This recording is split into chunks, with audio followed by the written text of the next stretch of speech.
We'll wait 2-3 minutes as always.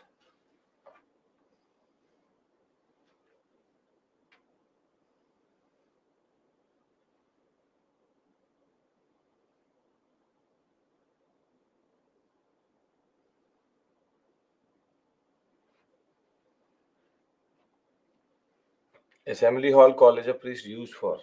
Could be anything. We presume it is an assembly hall. We presume it's a college of priests. Could be something else also. Big halls have been found. Could be anything.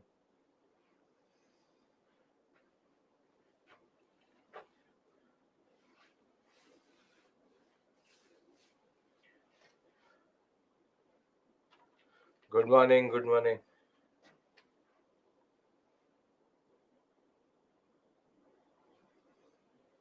Ankur, they did use gold for jewelry. We'll discuss that when we'll discuss crafts in art and culture. Gold and silver was known to them.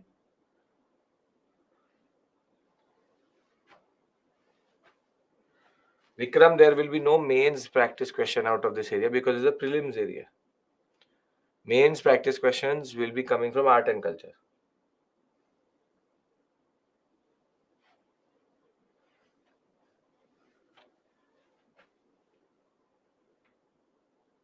Aishwarya, it may be science and technology for you. I have no idea, but I'm taking Vedic Age.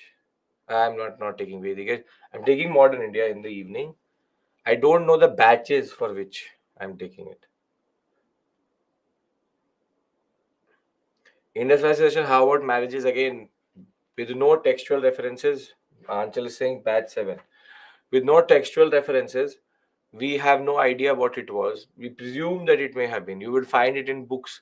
They will talk about a lot of things about patriarchy, this and that, but all of that is conjecture. We can't really indicate anything with regards to that. All of it is guesswork. Intricate details you only get to know when you look at it via a prism of literature and things which they've written themselves.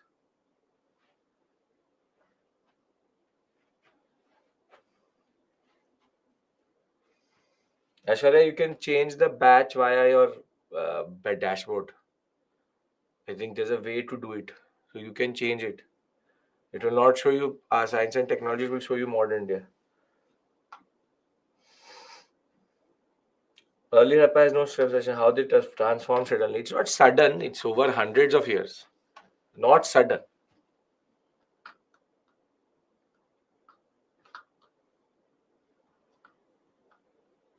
Devanagari script is very late. Devanagari script is medieval India.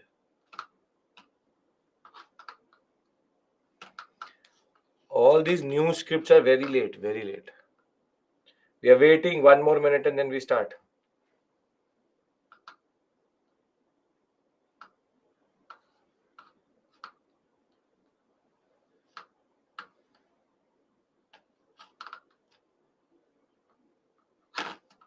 Again, Subhash, for some of you, it should not come as a surprise. Modern India is happening in the evening. And some of your friends are telling us on switch batch option is on top right corner and this and that. You can change it. Batch 6 and 7 has modern history. Okay. Batch 6 and 7. Okay. Now, we have discussed yesterday. Only 2 classes have been done. Today will be the 3rd class. So we have discussed yesterday about the IVC, Indus Valley Civilization, and we've also understood the Aryan migration concept. And we tried to understand why are we discussing about the Aryans, who are a speech group, a linguistic group. Shreyank, all of that sun-dried and baked both were there. That is all art and culture. We will discuss that. Don't worry. These topics will be revisited in art and culture. Leave the culture part, understand the political part and the social economic part first. So, Indus Valley Civilization plus Aryan migration. And we discussed why we are discussing about the Aryans, because of the fact that the Arya or the Aryans argued that they were the authors of the Vedas. And after reading the Vedas, we divide that social milieu into two parts, which is that one which is reflected in Rig Veda, and the second which is reflected in the Sama, Yajur, and Atharva Veda, which are called the later Vedic texts and the early Vedic texts. Now, what we need to understand now is how did everything look like? How did everything look like? Which is, we are now going to reconstruct the history of the Vedic age, and that is going to be a very significant aspect to our existence in India. So, I've already discussed Brahmi script with Sanskrit language was the first major language in which texts were produced in the Indian subcontinent. And Brahmi script is the mother of all scripts in India. I will show that to you when I will reach in Mauryan Empire. Now, let us talk about the early Vedic period. Now, in the examination, there is straightforward statement-based questions which come from this area.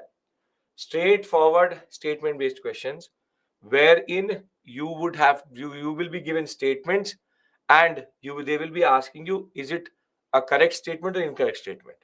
Because early Vedic, later Vedic are very descriptive, very interesting periods. A comparative analysis and a characteristic based understanding of this early Vedic, later Vedic period is important. So let's first understand the early Vedic period. We are now discussing Vedic age.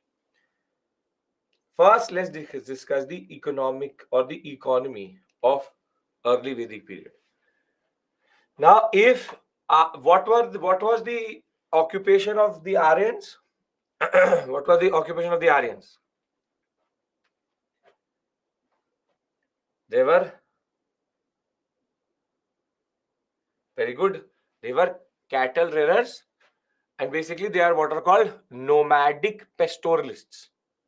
A pastoral economy is when you have cattle rearing and you look for different grazing lands. So very simply, the early Aryans who came to India in a way retained this occupation of their ancestors, and therefore the most standard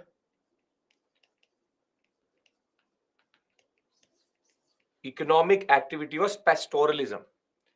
Pastoralism means animal husbandry, and with very limited agriculture. Though we have words in the Rig Veda which refer to what we call as agriculture, very limited agriculture we find. So in a way, they are retaining the agro-pastoral nature or the pastoralist nature of their ancestors.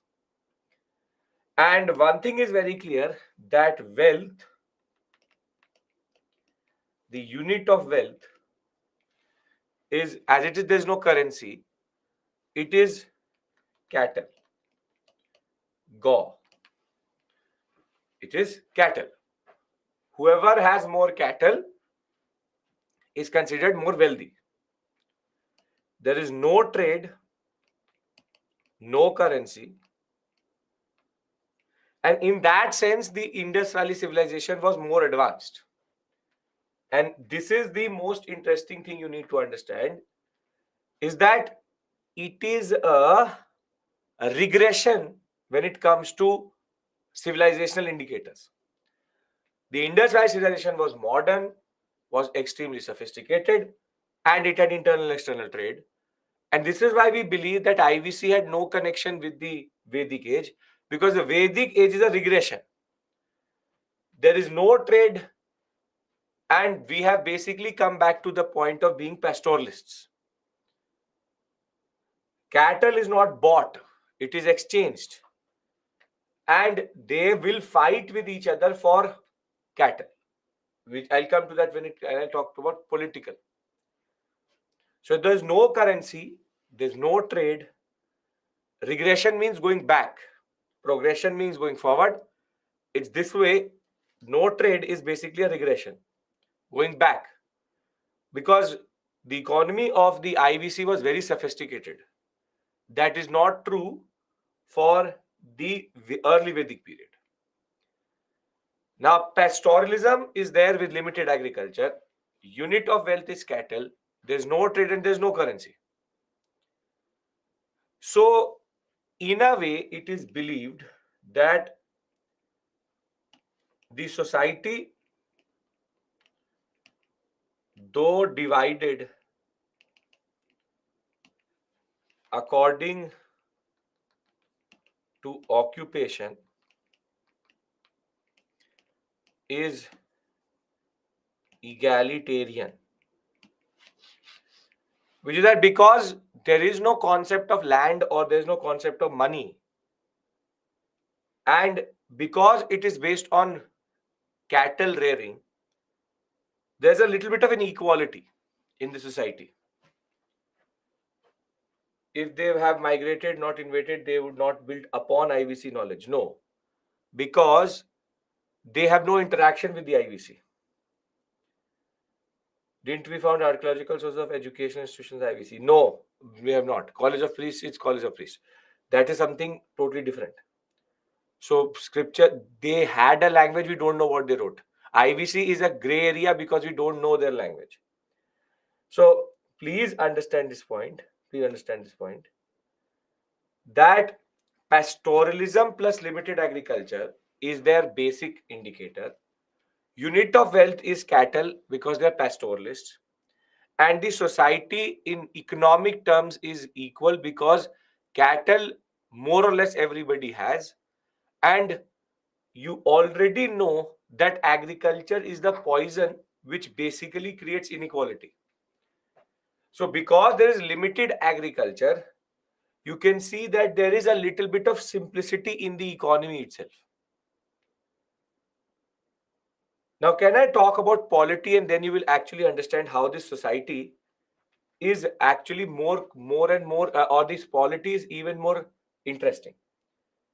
I unable to understand how IVC could decline and that progression. Again, I'm discussing in the terms of Indian history. That if IVC was a very advanced civilization, Vedic age was a regression when we talk about civilizational indicators. It's not that they were interacting. Please understand this point because a lot of you are not able to wrap around your head that IVC could decline independently and the Vedic people could come in independently. So please understand this point that this can happen. There could be very limited interaction between the IVC and the declining IVC and the coming up of Vedic age. So that is not something which is given. While first urbanization is Indus Valley civilization, this is not an urban civilization. This is not an urban civilization. This is not an urban culture. So their Aryans own. It's not owning cattle. It's about controlling cattle.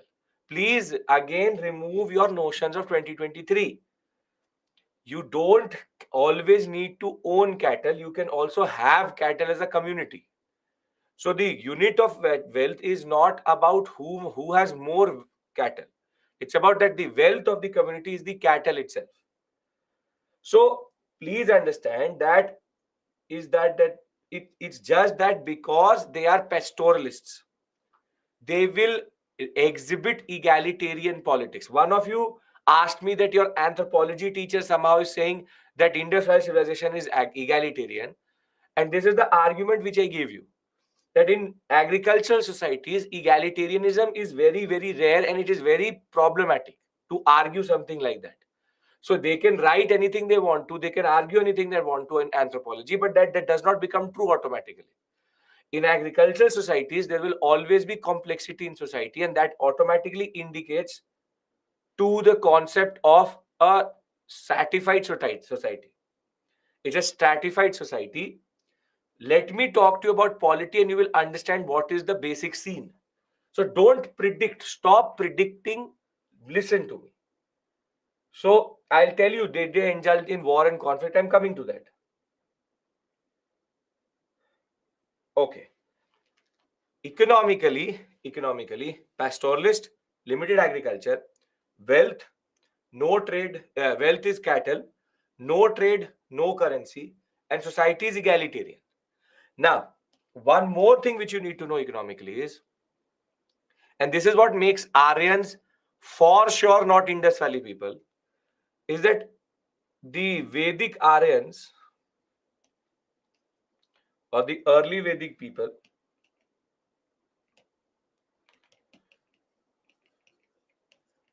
knew iron smelting. Their knowledge of use of iron, but did not use it extensively. So IVC is copper. It's a Chalcolithic civilization. They are really a next stage because Vedic Aryans, when they were migrating, these nomadic pastoralist people knew how to have or how to smelt iron. This confirms, and you are not going to challenge that, this confirms that there is no connection between the Vedic Aryans and the Indus Valley people, because then declining phase of IVC should have yielded iron, which it hasn't, which it hasn't. So very simply, economically, they are very different, and in our understanding, it is a regression because Indus Valley civilization was an urban civilization. This is not an urban civilization. There's a little bit of ruralization because they are based on pastoralism. The real indication of the how they are basically not connected, and this is the point I'm trying to emphasize here, they're not connected to the IVC because of the fact that, very simply straightforward, their political setup is also very different. You tell me that in the absence of proper agriculture, will the polity exhibit in a way a more democratic notion or a more what we call authoritarian concept? It will represent more democratic notion. And you can see what we argue is that the polity of the early Vedic period was tribal polity or chieftain, wherein the Rajan term is indicative of the protector of people and cattle. He is not the protector of territory. He's the protector of people and cattle. And Rajan, different tribes wage war against each other for cattle, which is called cattle raiding. They have their wealth is cattle, so they will fight over cattle. And over and above that, Rajan is non-hereditary and selected by the tribe for his experience and age. And more than that, Rajan, no taxation, and the only thing which exists is a thing called Bali, in which it's a voluntary offering to the king out of respect. It's a voluntary offering. It's not that you have to always give something to the king or to the Rajan. If you want to, you can. If you don't want to, it's totally your call. You respect the Rajan, you can give something to him. It's a voluntary offering. So very simply, you can see that the Rajan is a term which is used for a tribal chieftain. The terminology which is used is Rajan. And that Rajan does not indicate of a king, but of a chieftain. Please don't complicate it. I can see all of you writing in the chat box. I'm asking you to de-learn. So stop trying to push your notions. When I will call them a king, they will be kings. Right now, the terminology which is used in the Rig Veda is Rajan. And Rajan does not indicate a king, but indicates a chieftain. Chief is different from a king. He is selected from the people. He is the first amongst equals. So please understand this point, that the political setup is not based on a king controlling territory. Today, the Prime Minister's jurisdiction is bound by Indian citizens or bound by the boundaries of the Indian Republic. You tell me. The sovereignty of the Constitution is bound by the boundaries of the Indian Republic, which is that it is a territory in which you can actually, it is the territory of India that the Constitution works. As soon as you go into international territories, it doesn't, and then foreign nation doesn't. This is not the way the Rajan's power is working. The Rajan's power is on the other side, not related to the area which they are. It's about the people who he controls. So he is the protector of the people and the cattle and their basic unit of wealth, which is cattle itself. So the Rajan is non-hereditary. Non-hereditary means that it's not that once I become the Rajan, my son is going to become the Rajan. No. You need to be competent. You need to be a person who shows experience. You are a very old member of the chief, so you understand what is happening. So the point is, this is very standard indicative of how tribal societies till today exist. Tribal societies till today exist like this only, wherein there are chiefs who control the society, but they are not hereditary kings. They are just first among equals who are trying to guide the society in a certain direction. Now, understand this correlation, because you need to understand it. Because it is pastoralism and the unit of wealth is cattle, it is very clear that the polity is exhibiting this.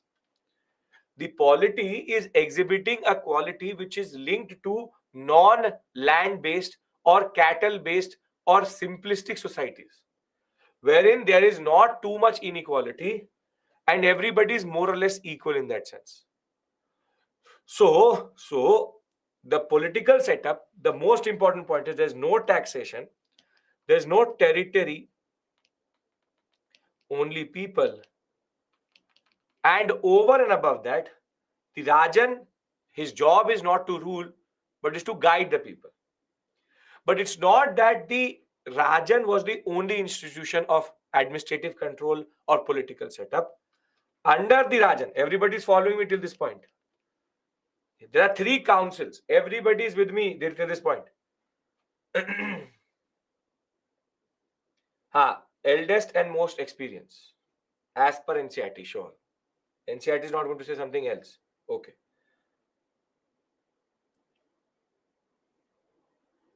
If iron smelting would have been known to IVC, then it would have yielded their economy. So I don't know what you mean by it, but no, iron smelting was not known to IVC. Okay. Now, when we talk about the Rajan, it's not that he's the only political institution. He has 2 very important councils under him. These are called the administrative councils or administrative institutions. One is called the Sabha and the other one is called the Samiti. It's called the Sabha and the Samiti. And herein, Sabha was the council of all elders in the society. Women were allowed to be a part of it. On the other hand, This is a more exclusive body. All very important elders of the society are together. And this is the council of all members, or you can call it an assembly of all members of the tribe. And again, women are allowed.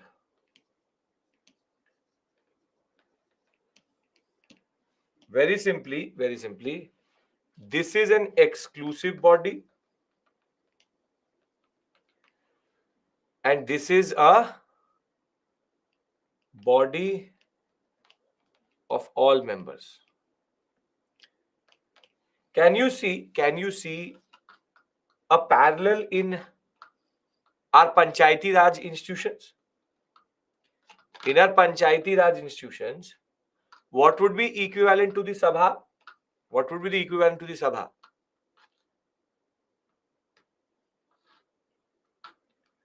The Gram Panchayat, which is the 5 members itself, and the equivalent to the Samiti would be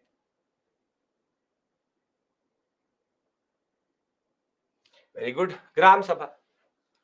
So, by becoming or being on the electoral roll of that Panchayat, you become a part of the Gram Sabha, and you can get elected to the Panchayat from the same body. So the Panchayati Raj institutions actually exhibit this type of democratic institutions. And these are called the earliest examples of democracy. Because in both these, Rajan has to deliberate with these two bodies. Both are deliberative administrative bodies. The responsibilities are administrative. They are, you can think of the Rajan as a Sarpanch, sure. So representative body, they are administrative, they're deliberative bodies. But there is one more body. You can use it, Priyanka, sure. There's one more body which is called Vidhata. Vidhata is not an administrative body.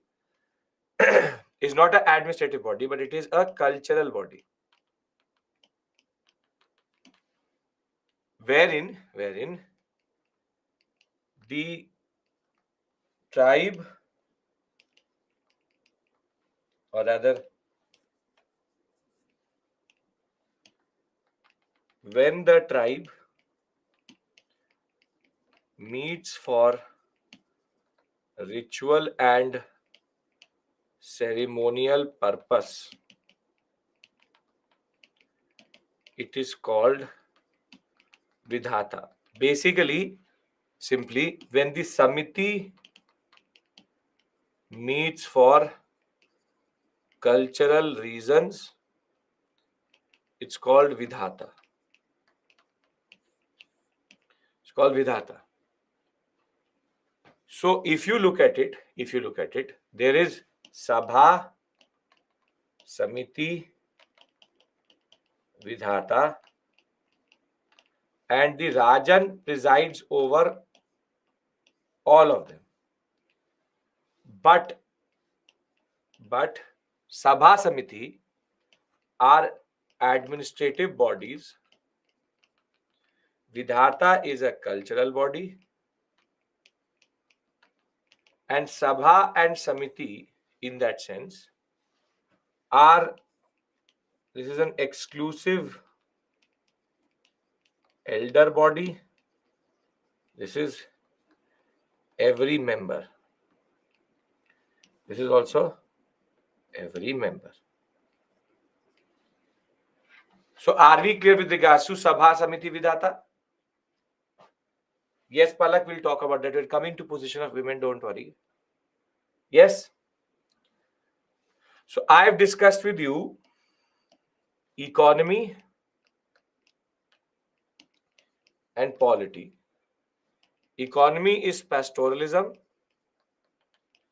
Polity is tribal chieftain polity with assembly and councils. Every member of the tribe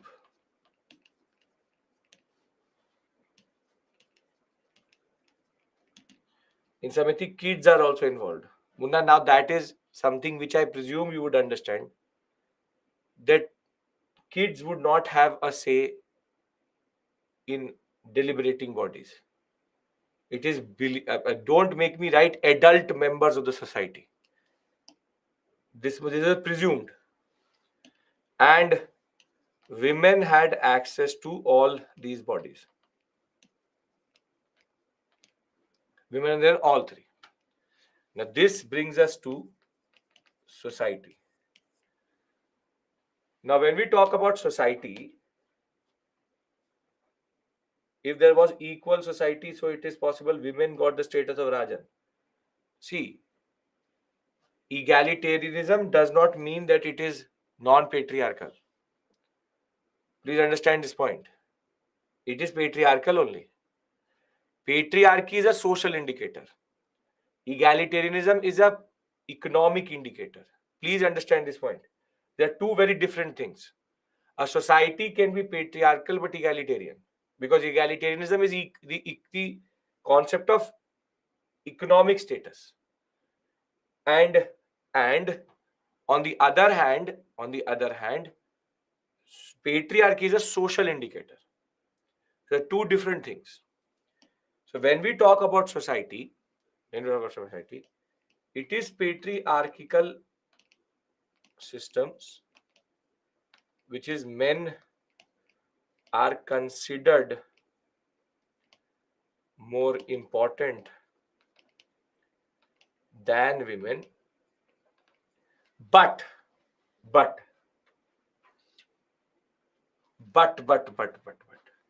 here men are equal to in certain cases with women, which is more than equal to women, in the sense women have access to education,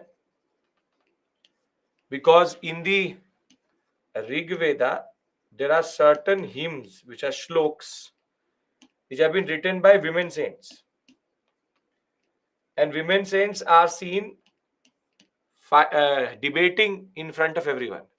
So you have Gargi, Apala, Lopamudra as three very important saints who were actually debating in front of everybody, and there are shloks which have been written by these saints in the Rig Veda. So women are not fully subjugated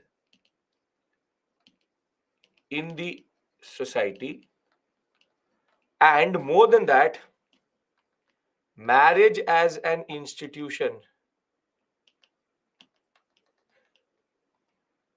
is referred to, and women move into husband's family, and this is basically an indicator of patriarchy. The words exogamy, endogamy, Abhishek, I know you know, but you don't use it in the context of Vedic age. Exogamy, endogamy, can't use it.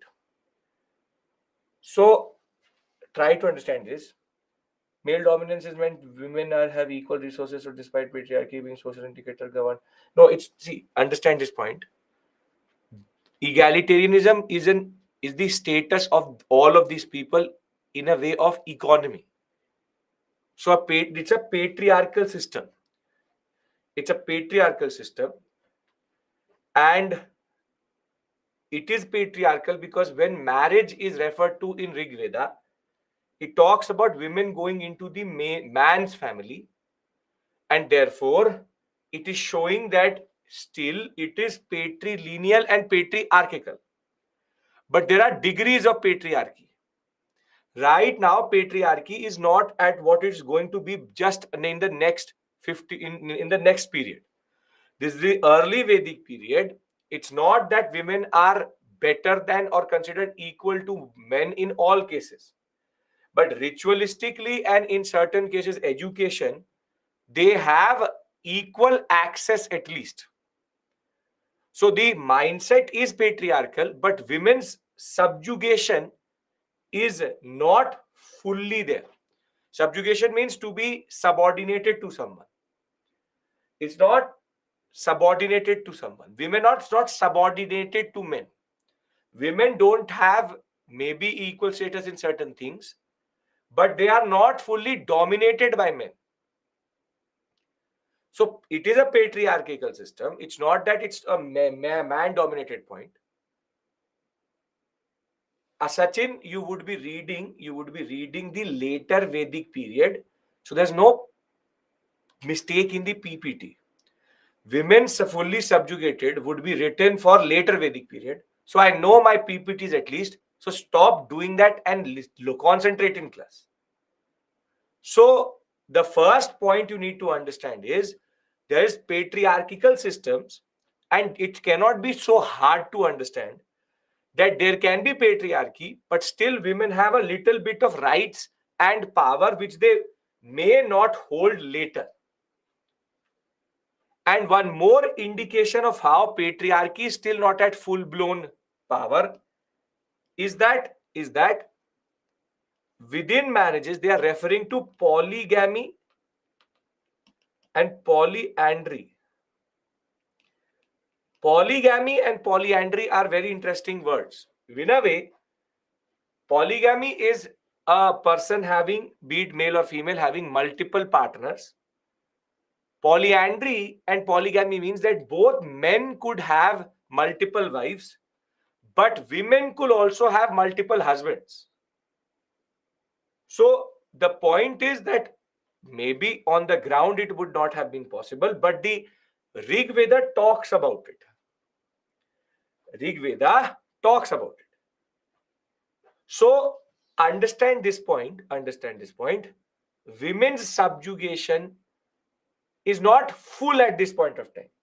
I will show you the PPT, Akula. Don't worry. Listen to me. Okay, it is in the PPT is written this. But listen to me at least. We'll come to that. I will read the PPT out in front of you. So first things first, it must most probably be in the later Vedic period. In the Vedic period, early Vedic period, there is a certain type of access to women to education, to cattle, which is economic resources, and they are not fully subjugated. So अरे यार यहाँ बोलो ना, tell me that I've written it down. Women are not fully subjugated. Tell me, you are saying that it is written in the PPT. Say that I've not written not fully. So not fully. Okay? Now listen to me.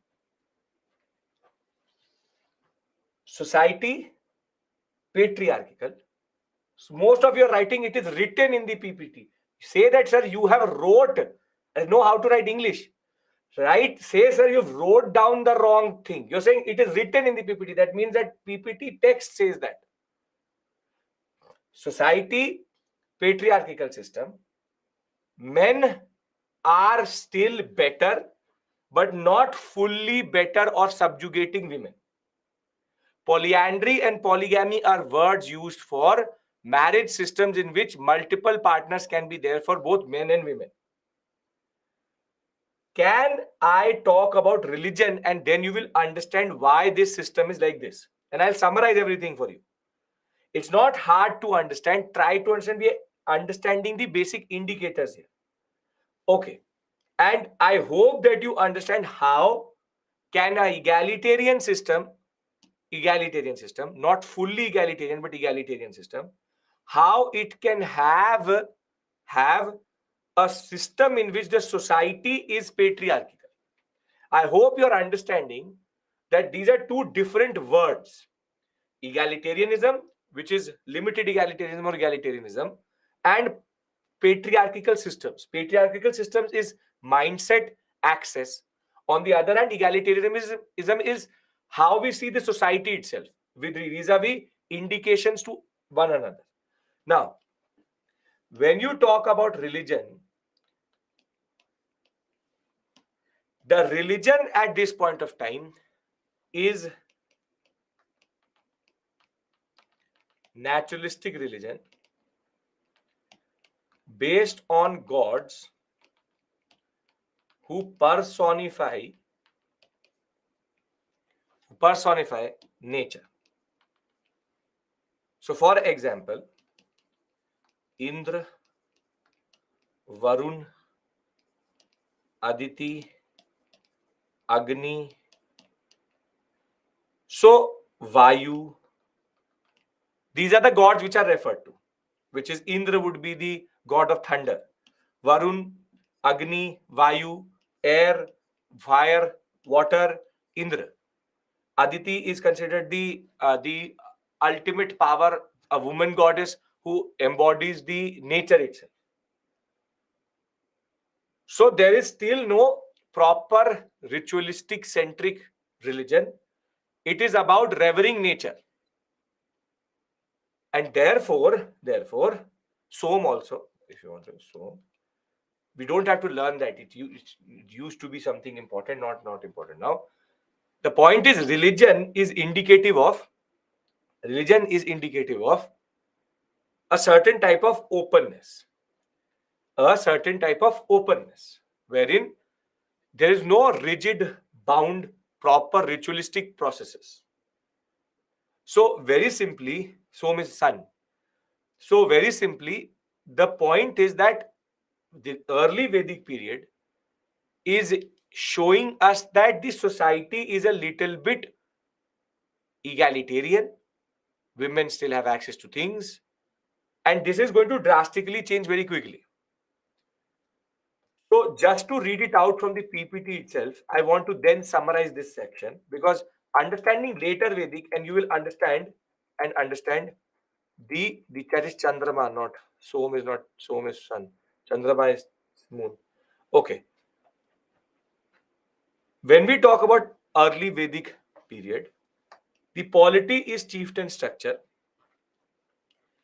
Administration is tribal in nature. Now I'm consolidating with you, and then we will write everything down in one slide and then talk about the later Vedic period. It's a chieftain structure, and there's no full-fledged monarchical state. Every tribe had one elder who was also called Pramukha or Jeshtha, but the title which he used to take was Rajan. And Rajan was called a person called Janasya Gopa. Janasya Gopa means the person who protects the people and the cattle. So Gopa, these words refer to cattle. And his task was to protect the people and increase the cattle of the community. He could wage war, and that war was to get the cattle of the other tribe. And there's no taxation except for Bali, a word which is used for a voluntary offering to the Rajan out of respect. So Jan means people, Gopa means cattle. Now, the Rajan was surrounded by other important personalities also, because they are waging war. There was a need for a Senapati, but they also have other officers which used to help him in administering that society. So, for example, he had a person called the Vrajapati. Please have to remember this, who basically looks for pastures. He takes, because you have so much cattle, you have to make sure that there is pasture available for everyone. You have to remember the words like Janasya Gopa. Whatever I'm marking, you have to remember, because it's a textual source-based reconstruction of history. Terms become important. Then You could have what we call as a person who used to take care of the semi-permanent settlement via having fortifications which were made out of mud, therefore marking the that territory for a certain time and then moving forward. So it was not proper fortification because there are nomadic pastoralists. Because pastoralism, after a point, that grazing land will go away. So they're still moving around, but not in months, but over years. You needed people to take law and order in their basic understanding. So you even have an Ugra, who's like the police. And you also spy on the other tribes to know how many cattle they have. And that would be a Spasa. So these are terminologies which we see in the Rig Veda referring to certain officers which the Rajan used to appoint to help him administer the people.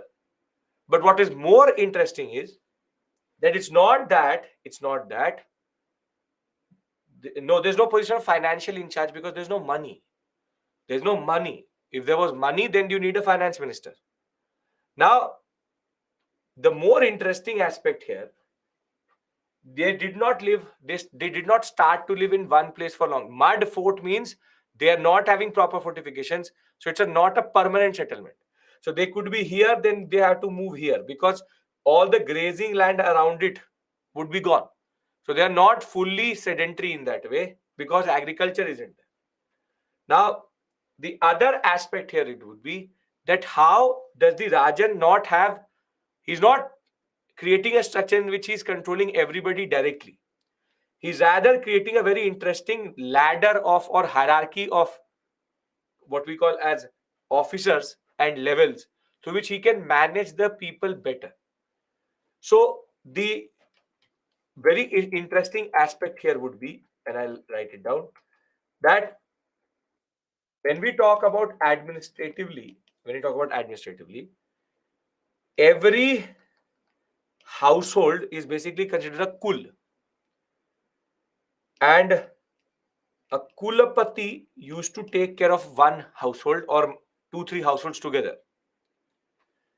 Then multiple kuls used to make a gram, which is a semi-permanent village. And that was given to a gramini. Then multiple of these semi-permanent villages, and this could be a very big society also, was under a vis. And there was a visapati who used to take care of the gramas. And the gramas was then, or jan, under the Rajan. So kul means one family. So very simply, a Rajan could control multiple vispatis, and multiple vispatis could control graminis, and graminis then could control multiple kulapatis. So you are seeing that this is basically decentralization of power. That you don't need the Rajan to go and speak to every person who is there. He will just talk to the Vishapati. Is everything fine in your Vis? He'll say yes. The Vishpati is then going to talk to the Gramini of his area. He will say yes, everything is perfect. And then they will go to the basic unit, which is Griha. Griha means household. So think of it like this. Think of it like that. The Rajan would be the governor. Vishpati would be the what we call as you can say district, which is IS officer. Gramini would be very simply the sarpanch, and the Kulapati would be the head of the household.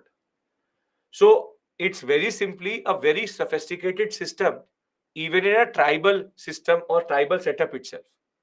And it's not that they did not have multiple institutions which were deliberative bodies.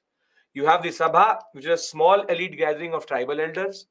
You have the Samiti, which is a larger assembly of all members presided over by the Rajan. And then you have Vidhata, which is basically when the Samiti used to meet for socio-religious, ceremonial and ritualistic purposes, it is called Vidhata. Now, economically, Animals such as horses, goats, sheep, all are mentioned in the book Rig Veda. But wherever you find the infix, which is prefix or suffix go, it means that it is referring to cattle and cattle raids. There's very rudimentary agriculture, because words related to agriculture still are referred to in the Rig Veda, such as Vap, Kish, Phala, Langala. But the name, the nature of agriculture is very limited. It's not extensive agriculture. We have reference to multiple occupations also: warrior, priest, cattle rearers, farmers, hunters, barbers. There's multiple ways in which they are helping the society.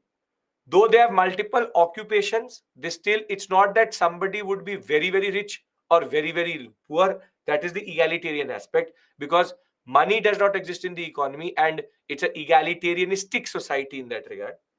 You can also have different crafts which are referred to. For example, chariot making, you have cart making, carpentry, weaving, everything. We don't have to learn that. And most importantly, there is no currency and no coinage. There is no concept of land. Then how will there be private property? There's no private property here. So there is no coinage, though there are words such as the Nishka, which are referred to in the Rig Veda. They are indicative of what we call as gold globules or gold as lumps, not as coins.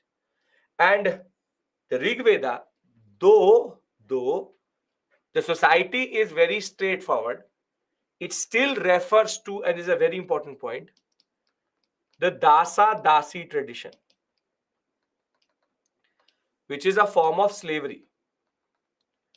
This form of slavery.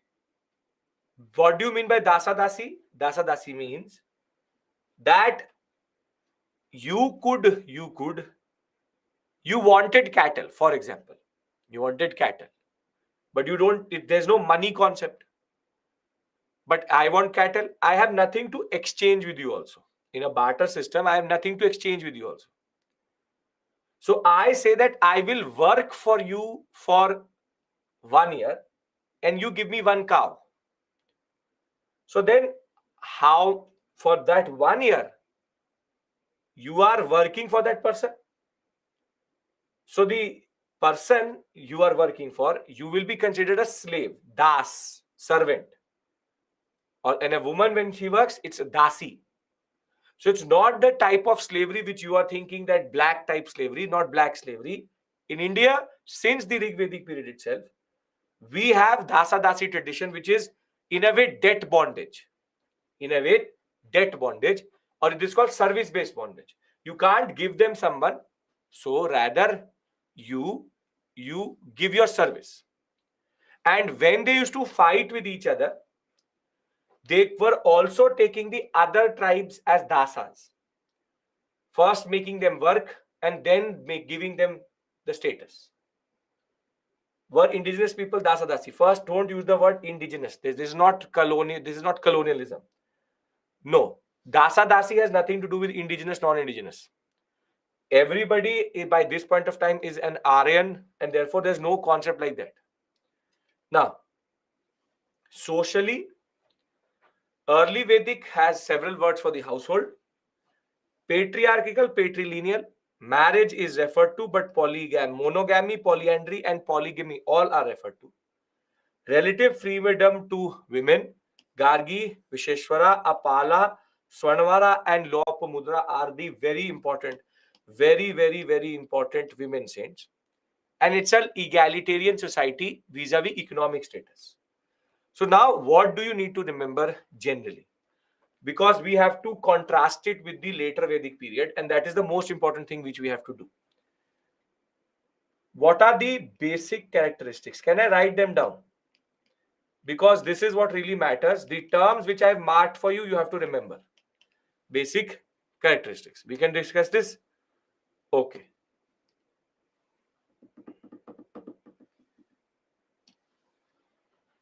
Now, basic characteristics. First is pastoralist economy. economy. Second, knowledge of iron but no use. Third, no currency and no coinage. Fourth, you can add here limited agriculture.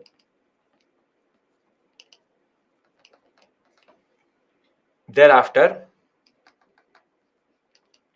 chieftain, tribal polity, sabha, samiti, vidhata, early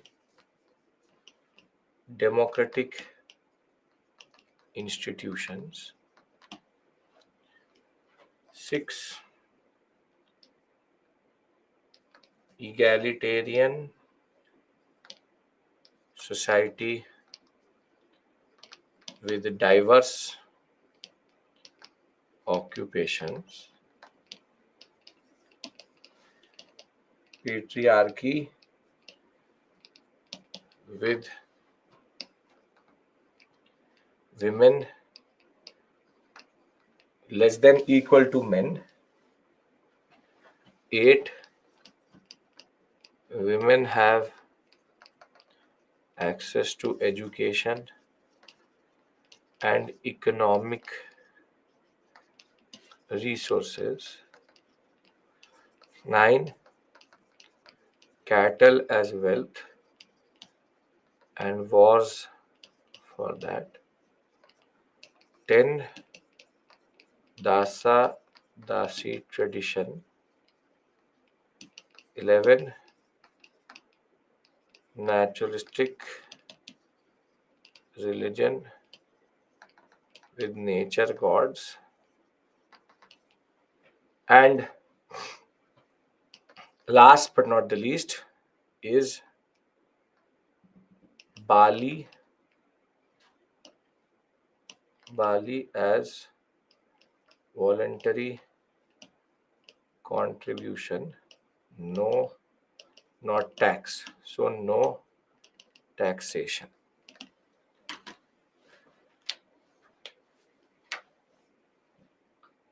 Are we clear with regards to these 12 points? Because I will then contrast it with later Vedic also, and you will see that it is extremely important to understand it in that context. What is naturalistic polytheism? This is what is called naturalistic polytheism. Multiple gods linked to nature. So naturalistic polytheism. Fourth point, chieftain, you can refer to Rajan. Sure, I can write Rajan here. Okay. Patriarchy with relative freedom to women means women of rich household were allowed to. No. Again, Aniket, I'm telling you it's an egalitarian society, then rich and small, how it is coming. Patriarchy with relative freedom means that women are still not the ones who take the kula forward, the household forward, but they still have access to education and cattle. So they know iron, but they're not using iron. We see that they're talking about it, and very simply, we don't find a lot of proper references to iron and any words which refer to iron implements, but they know how to smelt iron, that we know. Patrilineal system means that the father's side goes forward. The fact that we all take our father's surname is called patrilineality. This is not slash and burn agriculture. Don't bring your geography into this. Sixth point is egalitarian society with diverse occupation, means that there is a lot of different occupations, but there is no inequality in the society, drastic inequality in the society. That is the point you need to understand. And taxation, the king does not collect tax. If you want to voluntarily contribute something, sure. Okay. Learn names of agricultural terms, Shushmit, only after you've learned these points. You should be cognizant of it. It is easy because they are referring to Goa and all, but not right now. Barter, I will not say, because in pastoralism, barter as it is would not work. But we can say it's a barter system based concept. It's not difficult, you are making it difficult. It's very straightforward. It's a pastoralist society with the Rajan, women, and see, this is the problem, that we are so into patriarchy that you're not able to imagine a society in which there can be patriarchy, but still women have access to certain things. When I discuss later Vedic with you, you will understand why are these points important. So, very simply, from where this linguistic group migrated. Again, Agula, you are either 24 hours late, or this is Gajini effect. This is Central Asia. We've discussed this yesterday itself. So, can I move to later Vedic period? Are these 12 points clear?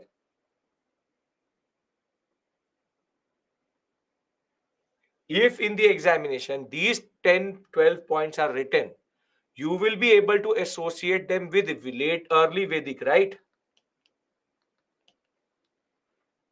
Okay. What about ownership of property, ownership of cattle, individual considered? Again, ownership of property can't be there because land is useless to them. Cattle is not owned by the community but by the kul. So, in a way, they all own the cattle together because the cattle gives them what they want as a community itself. So there has social income, wealth inequality. Again, using big fundas and not knowing what you're saying. When I'm saying it is egalitarianism, then how can be there social inequality? Inequality is socially is not there. I'm saying economic inequality is also not there. That is what I'm trying to argue. You are confusing apple with orange. That is the problem. Your notion of egalitarianism is problematic because egalitarian is an economic term and social discrimination is not based on egalitarianism. Egalitarianism or social inequality is a different concept itself. Were dasas and dasis living in inhuman condition? No, because it's not the way you think of slavery. I'm now moving to later Vedic because what you're doing is you're just mixing the things up and you're not listening to me. Okay. Now, Rig Vedic and later Vedic societies were developed by Aryan migration. Once we enter 1500, there is no distinction between an indigenous person and an Aryan. Please understand this also. Don't fall into that Instagram type of history which random people nowadays have started to talk about. So don't do that. There are certain people who claim to give you history, but they are basically giving you propaganda. So remember that after 1500, the Aryans are the Indian civilization. So please understand this point. 12 points I've made. It is not difficult to understand. You are just trying to complicate it yourself. Simple, straightforward point is patriarchy exists in the society. Marriage as an institution exists in the society. Socially, there is a little bit of differentiation between men and women, but women still have a lot of access to education and economic resources, which is owning with the community in a way cattle. There is no concept of ownership here because for ownership, there needs to be a transaction. On the other hand, when we talk about egalitarianism, I'm talking about different stratas of society. In a simple society, it's not a fully simple society, but it's a semi-simple society. It's not a complex society as we see later. So the poison called agriculture has not come into this system. That is why it is exhibiting democracy also. Now, if we are all on the same page, can I move forward? Because I don't want to know what you know. Okay. Now,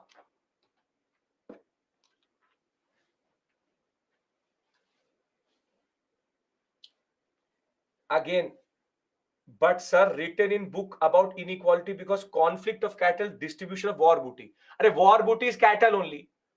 And conflict for cattle is not because of inequality. It is a political act which the Raja needs to do. So when did political actions have economic basis? Again, listen to what you're writing. Inequality has nothing to do with cattle raiding. That's a political activity of the society. Okay. Again, Monalisa, don't use the word Manu Smriti, Smriti, Puranas. Nothing like that text has been written at this point of time. Only the Vedas exist. You don't know what you're saying, but Smritis and Smriti tradition is going to come later. Okay. War again, पता नहीं कहाँ से, where do you read this polity? I don't get. War on other tribes does not indicate economic inequality. Either you're asking me or telling me. Please, I don't know what books you're getting or what books you're reading. Please stay away from these books. Literally, I have no idea what you're doing. If you're telling me, Sachin, very good. If you're not telling me, good. The point is, war has nothing to do with inequality. War is a political activity. So, pata nahi, I don't know what you're reading. So, whatever you're reading, close it and keep it aside because you need to listen to me. We go into the later Vedic period. 1600 BC. So early Vedic, remember, is 1500 to 1000, and later Vedic is 1000 to 600.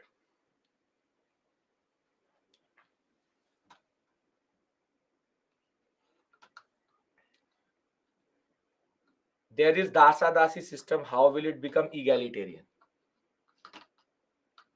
Dasa Dasi is not that you're literally ragdofying that Dasa Dasi, that you are making that person a proper Das Dasi. Don't think of it like today that you are going to become a Das Dasi in the way Das Dasi you are thinking.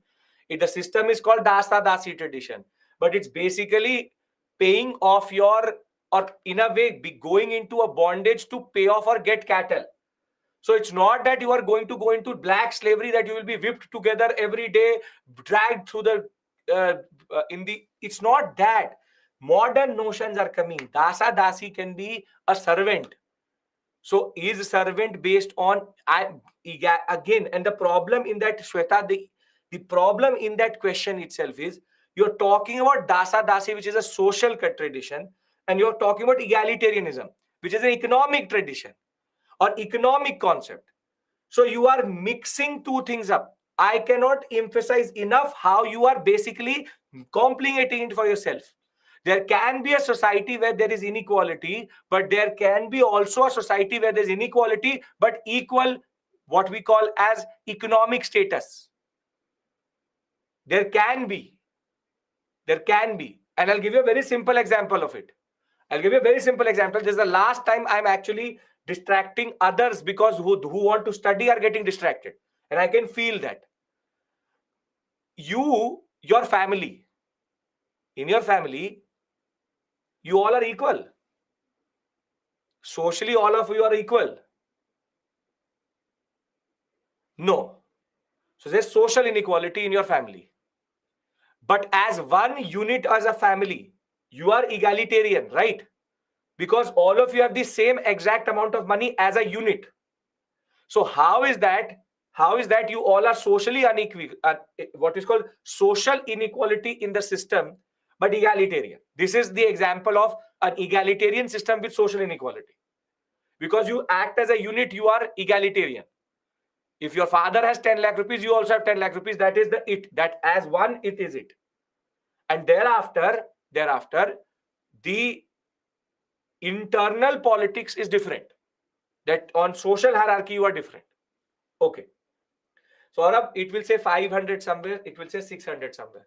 I am taking the more broader approach than not going to 500, taking till 600. Okay. Now, got it, sir, you are writing, but it should not take so much time to get it. Okay.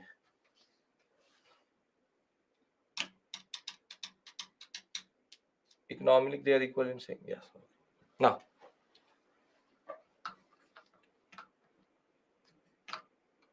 Now later Vedic period, the economy changes. And now you have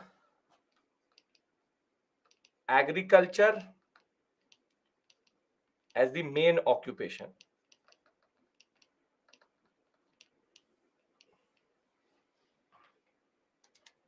And see, agriculture complicates everything. Agriculture complicates everything. You already know the thumb rule, which is that agriculture will lead to surplus, will lead to complex society, will lead to early state formation. But here agriculture is such a big poison that every social evil in India today, as we speak in 2023, has its genesis in the later Vedic period. How? Now the unit of wealth will become land, and with land will come the notion of private property. See, no currency is still there. All is barter system. Iron use will increase and become common. So basically, Iron Age in North India starts with the Vedic period. But with agriculture, inequality and holding land are important activities of the household. So inequality in society based on economic wealth.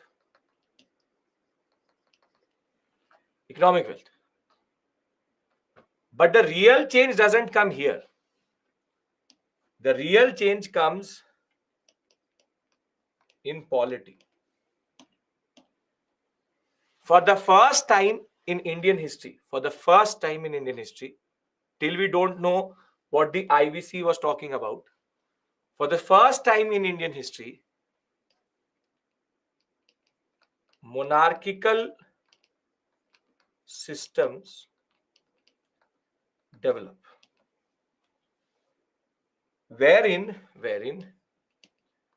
the Rajan is now a hereditary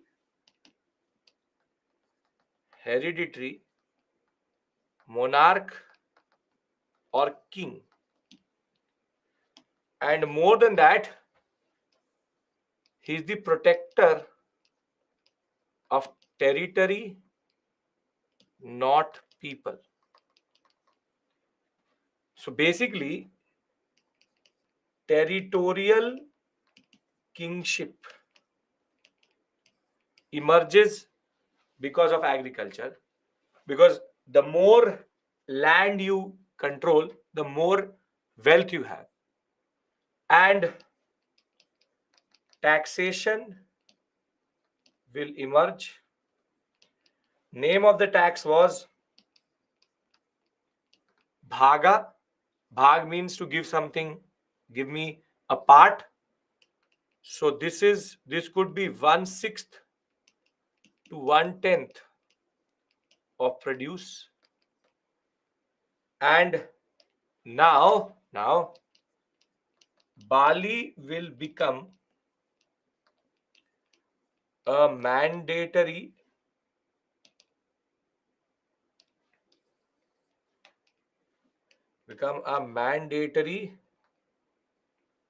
offering to the king. So Bali used to be voluntary. Now two terms are there, Bhaga and Bali, which have emerged in that sense. So you have taxation also, and you have now Bali becoming compulsory and Bhaga being the land revenue or land tax in that regard. This is basically land tax. Rajan is hereditary, means that dynasties will emerge wherein one family controls the polity. And more than that, Rajan will start to nominate the Sabha. So democracy diluted. Samiti and Vidhata will persist for some time but fade away. Basically, they will cease to exist after a certain point of time. So you can see how democracy is getting diluted. So democratic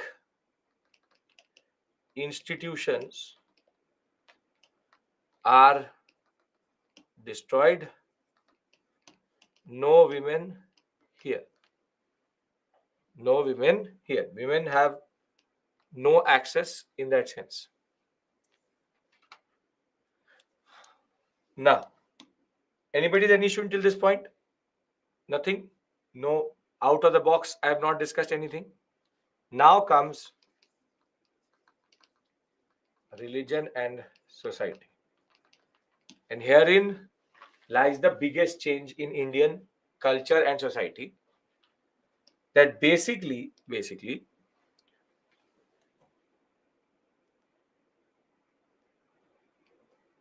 Vedic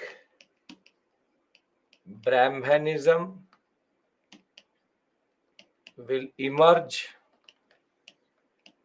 as the first institutionalized religion in the Indian subcontinent. And Vedic Brahmanism is early Hinduism in a way, in which it is based on the reading of the Vedas. And the most important feature of Vedic Brahmanism is rituals and sacrifices. Any issue you have, you do a ritual and you do a sacrifice. That is the most important feature of Vedic Brahmanism. The Vedas will tell you which sacrifice, which ritual. And these are expensive and not available to everyone. And therein lies the next most important change. Vedic Brahmanism produces fourfold Varna system. Fourfold Varna system. Brahmin, Kshatriya, Vaishya, Shudra. The knowledge system, the knowledge will be held by Brahmins, knowledge, rituals, etc.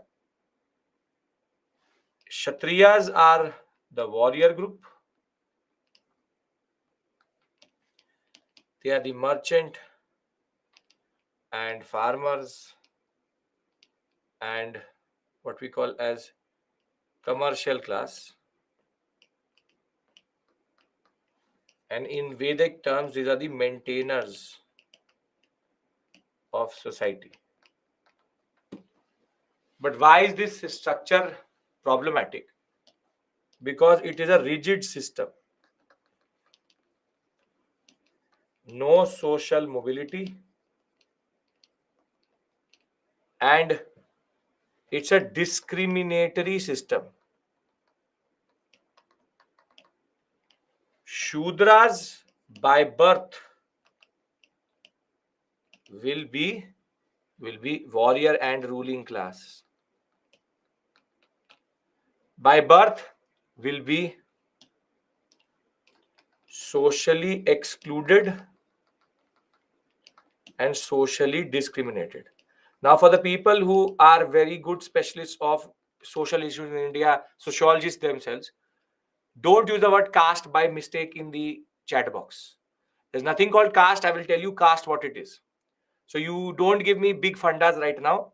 I will tell you what is caste and all when I will reach there.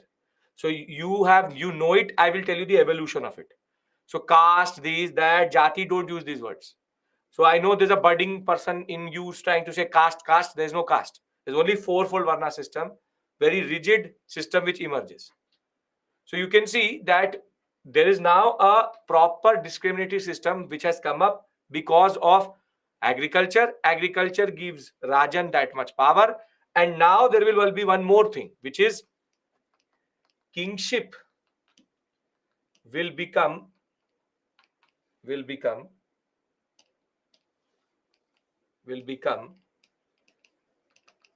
ritualized or ritualistic kingship, wherein the Brahmin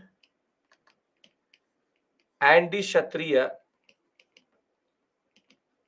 will go into a certain symbiotic relationship, wherein the Brahmins get access to power and wealth, and on the other hand, the Brahmins justify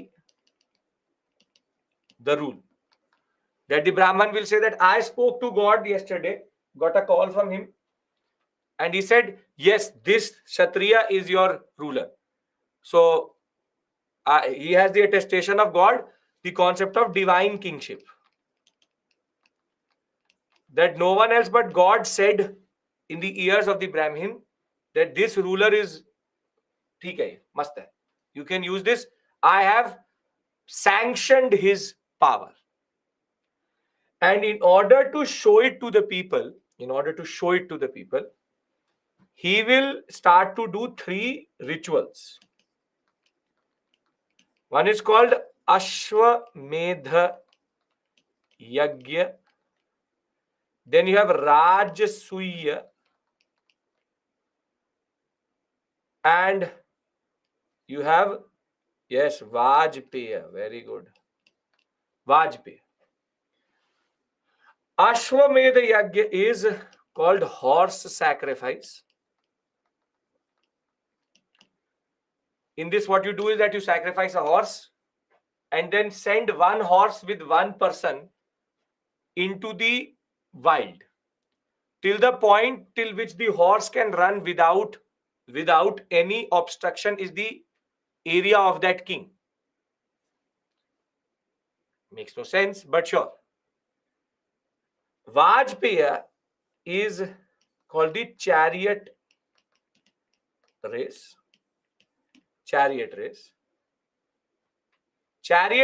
is that there will be a race in which you will have that Rath race. For the Americans in the class, a Rath race. So the chariot race will happen and whoever wins it will get the lunch with the king. So it's a very exclusive right that you eat with the king, and it's a ritualist, very big sport is done. And Rajasuya is royal coronation ceremony. What is called the Abhisheka ceremony. That you very simply, the king, his son, when he will capture power, when he will come to power, he will be given this ritual kingship in a very big yagya in that regard. So you can see that things are becoming very quickly complicated.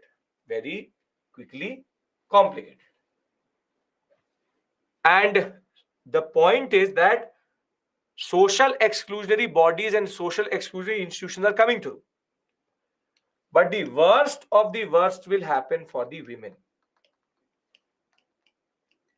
And what happened to the women in the later Vedic period in 1000 BCE, they have still not been able to recover out of that position. till today 2023, still women struggle with the same issues. Women are fully subjugated to men. Women become subjugated to men. Ritualistic means ritual based, to men, and no access to education or economic resource. This is very important.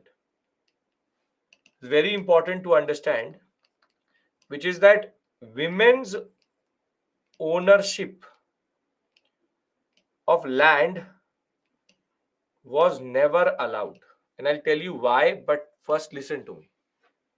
And women, in that sense, will be defined by her role vis-a-vis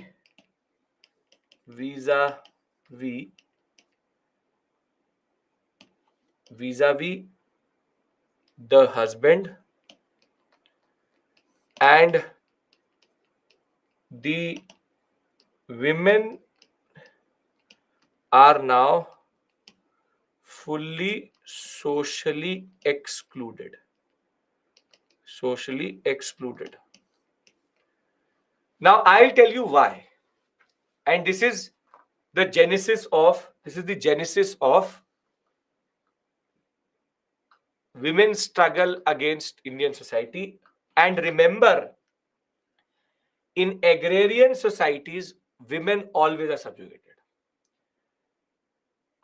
Always are subjugated. Women will be defined by the role, basically means she will be defined as a wife, she will be defined as a sister, as a mother, but never as herself. And agrarian systems, this is why I tell you that agriculture is slow poison, the poison which got in a way into the Indian society at this point of time, literally destroyed everything. Now, do you want to know why do agrarian societies always subjugate women, and how women in India, in a way, what is the genesis of that issue which we have today? And the reason is a very simple, straightforward point, which is fragmentation of land. See, previously, women were given access to cattle because cattle was in a way community owned. In a way.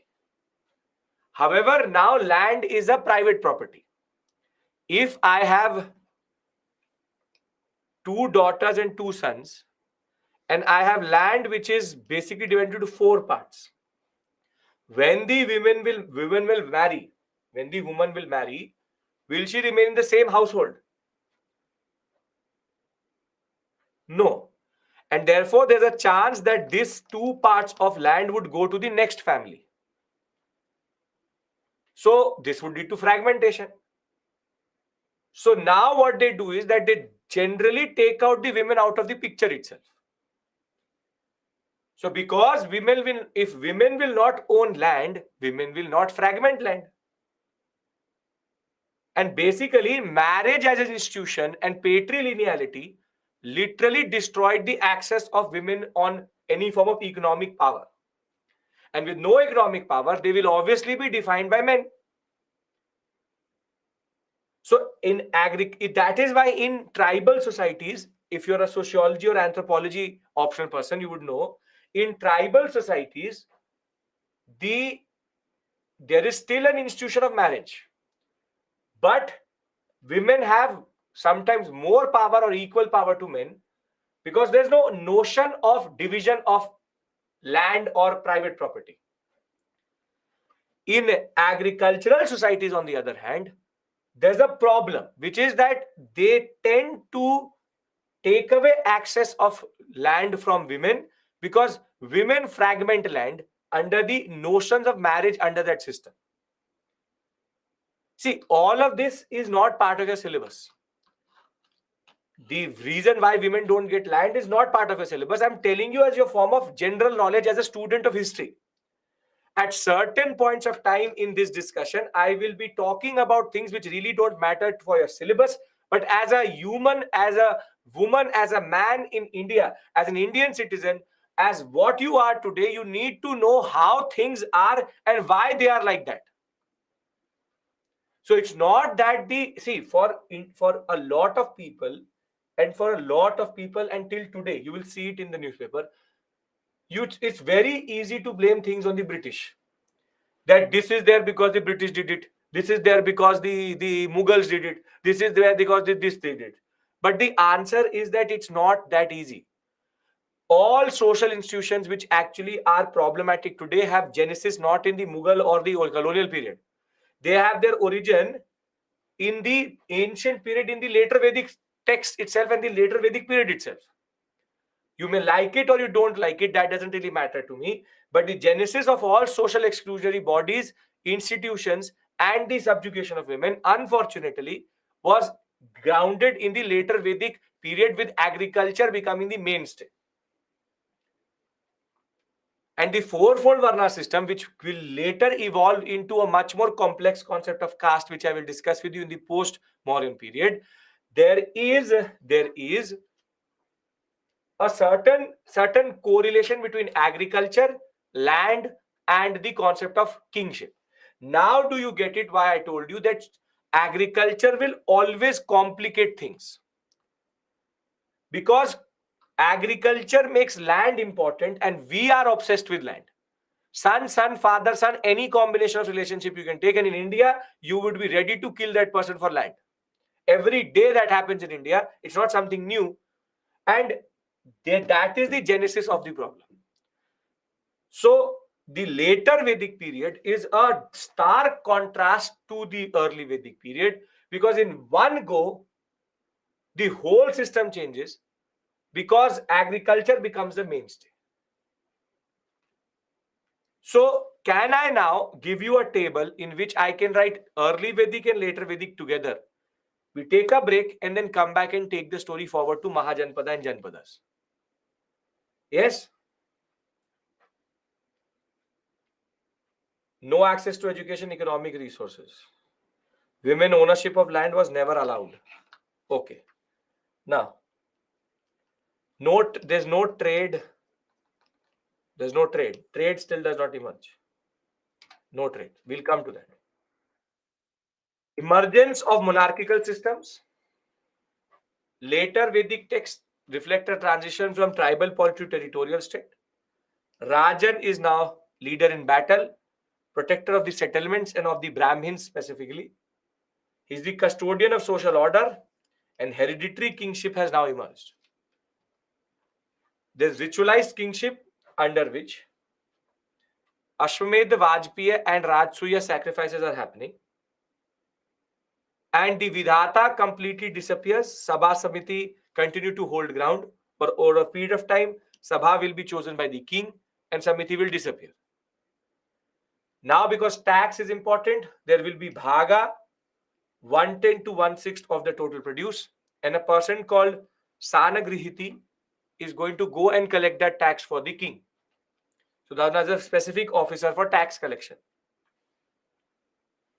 Now, the terms also start to reflect a certain administrative order, which is that you have a person called the Bhagadhuga, who basically, Rajasuya is royal coronation, Vajpayee is chariot racing, Ashwamedh is horse sacrifice.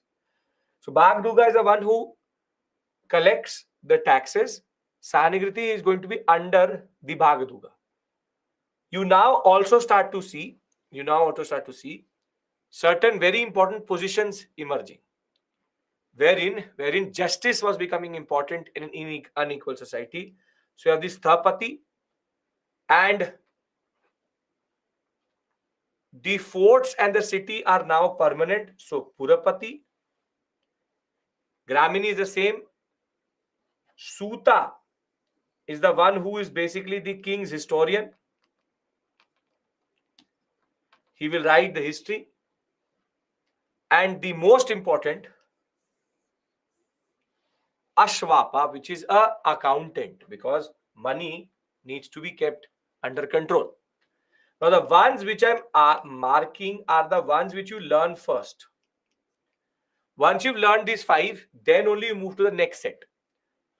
There are certain areas in ancient where there are multiple terminologies. Now, obviously, you can't learn it in one day. My only suggestion you to is going to be that together, maximum the total number of terms would be 30, 40 maximum. Learn one each day and try to look for a logic in the word, and you will automatically understand it. For example, see, Bhagaduga is very easy because Bhaga is written in it also. But if you can't remember it, you can also make acronyms, which is Aksh, account. Don't make AA because it will make no sense. So the ones which I'm marking, you need to make sure that you remember. This is where you come in. My role is going to be minimal when it comes to learning. Yes, 30, 40 terms, entire ancient history. Maximum. Most of them is in the Mauryan period. Maurya, when I will discuss, the maximum amount of terms are in Maurya. Maximum. So, can you do your part and learn these terms systematically over the next 200 days? You can do that, right? Not asking you to do it today, asking you to do it over 200 days. If you can do that, then our work is more or less done in that sense. Thereafter, when we talk about economy, early Hinduism is same or evolution of, I'm saying Vedic Brahmanism is early Hinduism. That will become Hinduism. You have agriculture, use of iron, cereals such as barley, wheat, rice, all are referred to. And now there's a lot of words for sowing, plowing, reaping, threshing.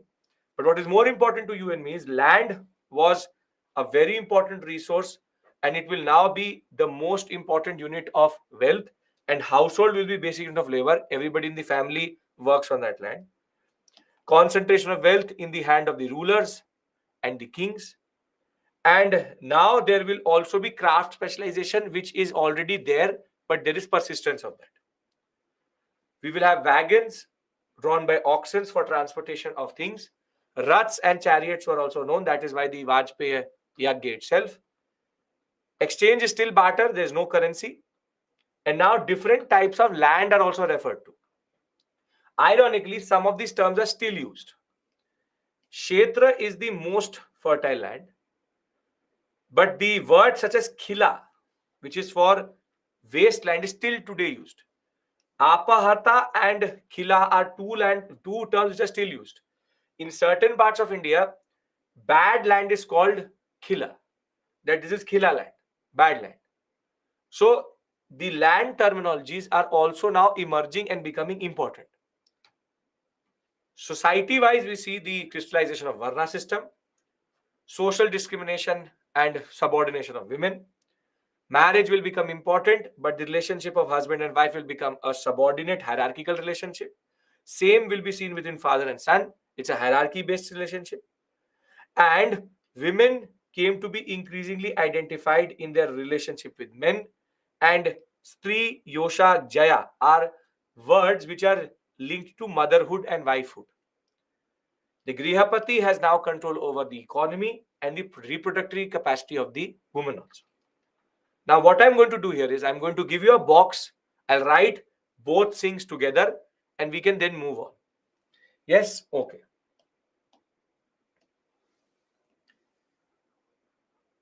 Everybody is following the discussion and generally there's no issue.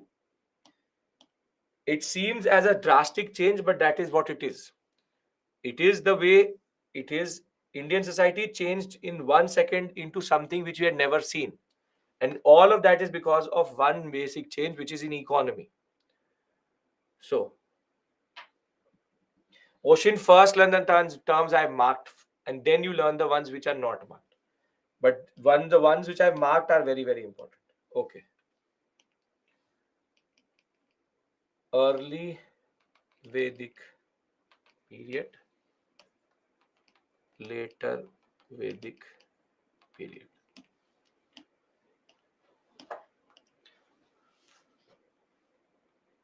How they got to know about agriculture? They already knew limited agriculture. Agriculture became the mainstay. pastoralism, agriculture,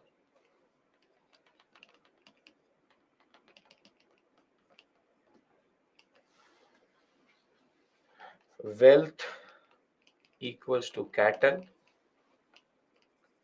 wealth equals to land, no taxation,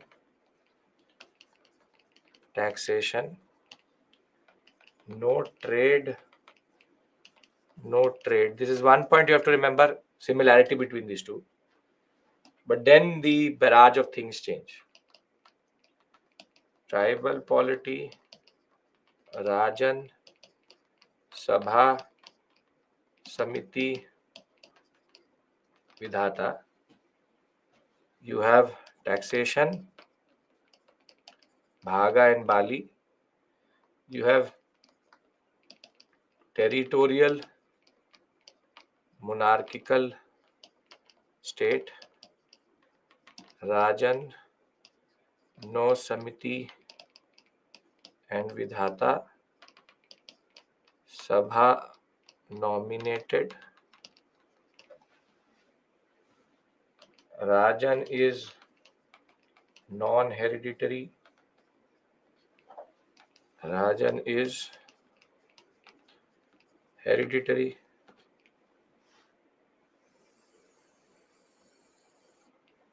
Thereafter,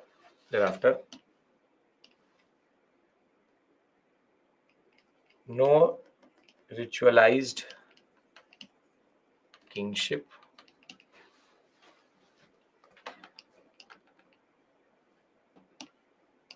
Ashwamedh, Rajasuya and Vajpaya sacrifice.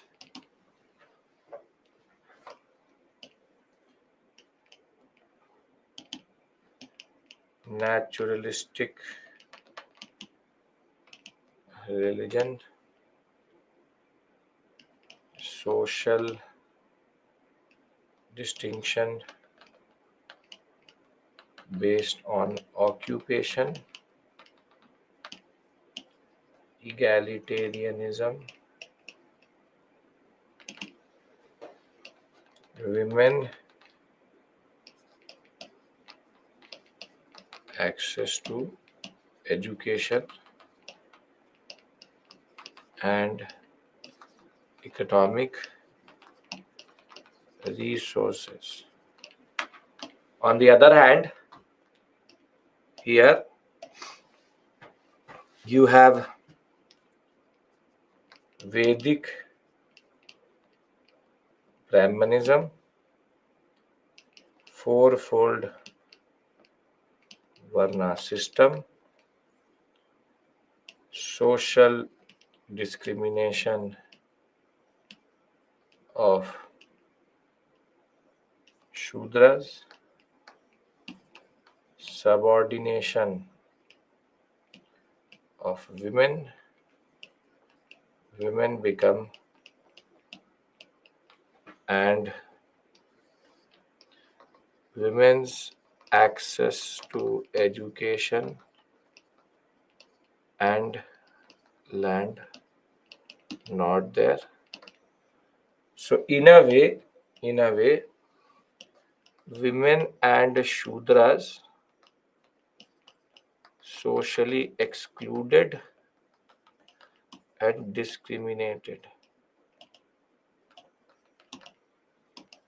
No currency. No currency. Are we clear with regards to how between 1500 to 1000 and then from 1000 to 600 BCE things totally changed?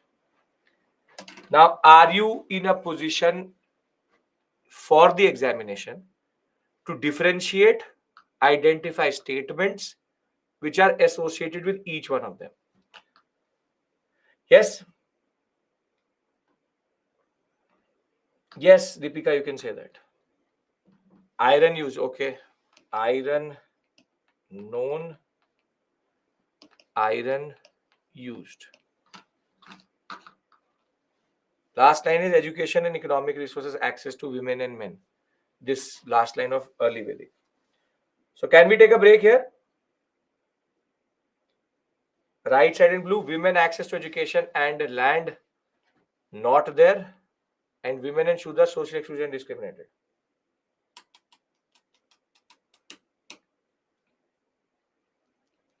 Kishan, first thing Monday, because we have to cover these two modules to actually cover certain previous year questions. Previous year questions, the problem is they're cross-cutting three modules. So I can't show it to you without doing Buddhism, Jainism, which I have to start today. In later Vedic age, kingship became hereditary. Yes, hereditary kingship. In early Vedic, pastoralism with limited agriculture. Yes. In early Vedic, Samiti is not there.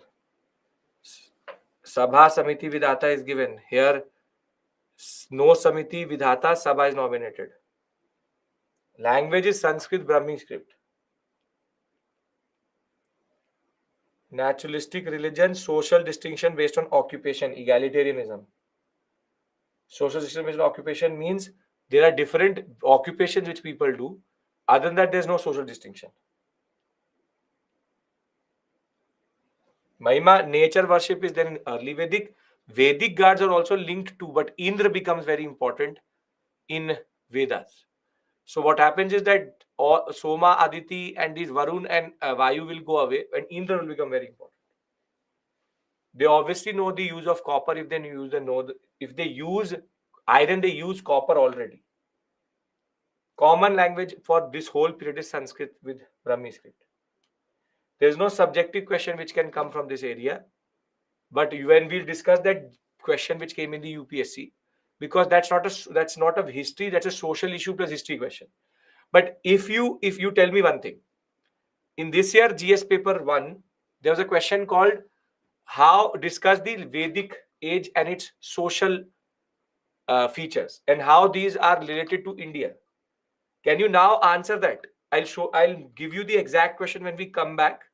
I'll read it out to you.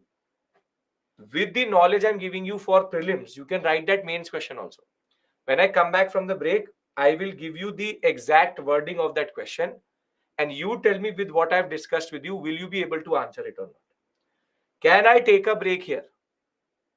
Are we all clear? Gargi and Maitri, these are prominent women saints of the early Vedic period. These are smaller details which you can remember separately. Yes? Okay. So we come back at 8:05. I'm giving you 15 minutes. We've gone for long, so I'm giving you more 5 minutes. But when we come back, GS paper 1 question, and then we transition to Mahajanpadas and Buddhism, Jainism. So I leave you on this. 8:05 we come back. See you.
Welcome back. Nilu, with no currency, how they pay tax? By giving a share of their produce. You have 100 kgs, you give 20-30 kgs to the king. Okay. First, Yajur, Sam, Atharved were written, later transformed. No, Deepika. First, this society emerged and they wrote the Vedas. So we know that they are indicative of their own society. So the texts are written later, not first. 1/6 to 1/10. Okay. Now, just 1 second. I'll check that question for you. Yes. Paper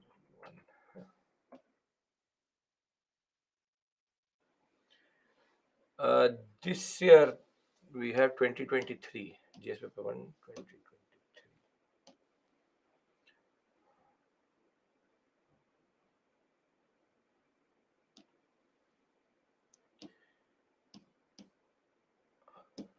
Huh.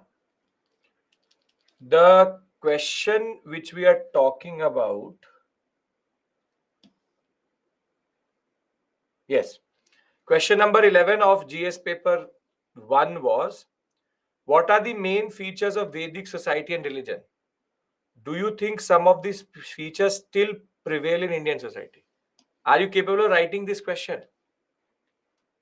The subject member expert has also sent it. Are you capable of the question which has been written or has been pushed by the SME? Thank you, SME. Yes. Okay, perfect. So basically, that question is asking about this discussion itself. So I know that ancient history does not come in mains, but this question is not a mains question from ancient India. It's a social issues question. The second part of the question is more important. Do you think some of these features are prevailing? This question is a history plus social issues question. So just to give you a googly in the examination, for the people who don't study prelims, who listen to people who say that don't study what we call as ancient India for prelims, or rather they say that leave ancient India, this is the question for that. Which is that very simply, if you go through this process, you will be always able to write. So with this knowledge, you have the capability of writing this question also. Yes, you, when it says only Vedic society, it means both early and later both. But in this question, you have to talk about the later Vedic because you have to talk about the prevailing systems also. Right? How to write about significance in these days of early Vedic age? Are all women equal in India? Are all women's issue gone? Do Varna and caste issues persist in India? Obviously persist in India. That is the reminiscence, that is what is prevailing. Try to understand this point, that whatever the Vedic age in this you see, all of the later fourfold Varna system, social discrimination, discrimination of women, hierarchical systems, caste-based discrimination, social exclusion, all of these things still exist in India. So they have basically checked if you understand ancient and you understand social issues together. That's it. So you don't have to do a thesis on the Vedic age, but you have to just have an understanding of the Vedic age in that regard. So can I now move to the second part of the discussion, which is Mahajanpadas and Buddhism, Jainism, and the Mahajanpada period? Yes? Okay.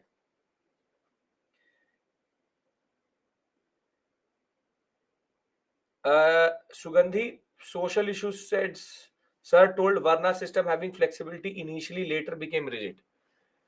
Now there's a presumption there which is problematic. I understand why he's saying it or she's saying it, but what they are doing is that they're seeing the early Vedic occupational differentiation as Varna and then saying that it became rigid in the later Vedic period. But it's technically not true. Technically not true. If you go by optional level, academic level understanding, Varna system emerged as a rigid system itself. It is based on a flexible occupational differentiation, But can you call it Varna as a separate issue altogether? Getting my point, Sugandhi? He said that Varna initially was non-discriminatory and was a mechanism of division of society. In a society, if Varna system in later Vedic is discriminatory, does it originate? Again, what you are trying, see, a lot of you are now trying to justify the Varna system. And there is no justification for it. See, occupational differentiation has always been there in society. Please understand this point. The people who try to, for example, see, there will, when we'll do modern India, people tend to justify sati also. But is sati justified? Any scripture, whatever it says, I don't care about it. Same way, the Varna system was there sati? No, there's no sati child marriage at this point of time, Vedic period, nothing like that. Sati is a very medievalist thing. Please understand this point. Occupational differentiation is occupational differentiation. But Varna system is a very crystallized, institutionalized form of division of society. And you can't say that there's a justification for that because it was already there. They just institutionalized it. This is the difference. Because when you say that it was flexible and became rigid, you are linking the existence or the genesis of Varna to occupational differentiation. That can't be. So in this answer, in this question, you just simply talk about how in the Vedic period, Vedic Brahmanism is going to emerge, social discrimination and social exclusion is going to emerge. It is part of the later Vedic society. And then say all of these issues exist in India also, and then write one section on how the prevailing system or the prevailing issues are still there. So it is not difficult. The point is this table itself answers everything. Now, I don't want to go into analyzing Varna with you because whatever you give me as an argument really doesn't justify this system, and saying it is flexible and rigid at the same point of time is also problematic. Okay. When it says Vedic age in the examination, it means Vedic age means 1500 to 600. But you have to be smart enough to know what part you have to write. If you write in this question only early Vedic period, will you be able to write a good answer? No, you have to categorically talk about later Vedic period so as to link these two parts up. Okay. Raja Ram Mohan said, Raja Ram Mohan did not say go back to the Vedas. That's a separate person. Restore the religion.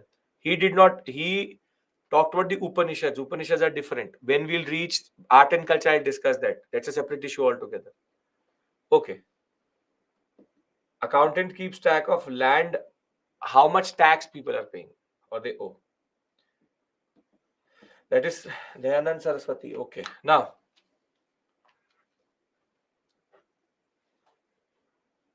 I am transitioning away. Vedic age is over. I've already, in a way, given you close to 20 minutes of time to think. And this is what you come up with. That's a separate issue altogether. Can I now move forward? Anshu, what is your doubt? Write your doubt. Don't tell me to solve your doubt. Then it goes up. I can't do that. I don't know what is your doubt. Write your doubt. Then I can see it. Okay. In conclusion, we talk about how reservation. Kishan, the question, is it asking you to give a solution? This is called overreach. In the question which the SME has pushed, is it asking you for solutions? Then why are you trying to give a solution? You have to, in the conclusion, say that there's a genesis of this and these issues prevail in India and we need to take right steps. Don't give solutions when the question is not asking for solutions. Women are allowed in Sabha in early and later Vedic period. Only in early Vedic period, Anshu. On the other hand, women have no access to education. How they participate in? They have access to Sabha Samiti Vidhata only in the early Vedic period, when they have access to education also. No access to women in the later Vedic period. Okay. In this type of question, analysis is important. Okay, now I'm moving away from Vedic age. That is done. The later Vedic period, way forward and solution are two different things. Way forward is how the government can go forward with that issue. Solution is problem solving for the government itself. There's very major difference between these two things. Fact and Rahul, not facts, only analysis. Okay. Now, later Vedic period,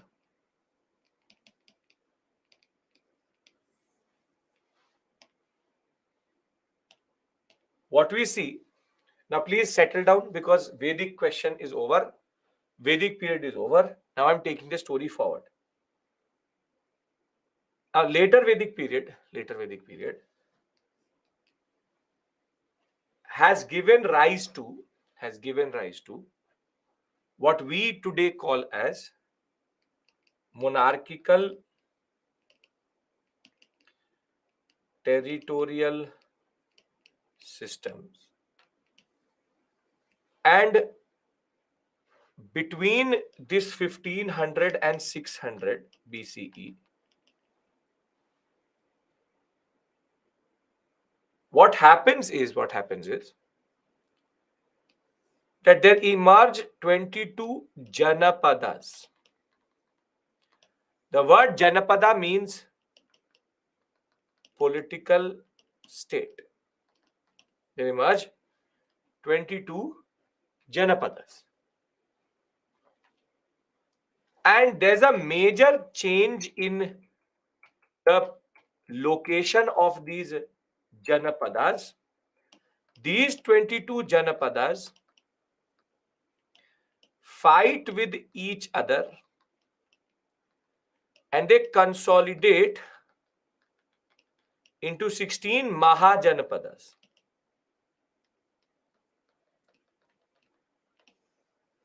These 16 Mahajanapadas are monarchical systems, but there's also one more type of polity. But I want you to look at the location of the 16 Mahajanapadas.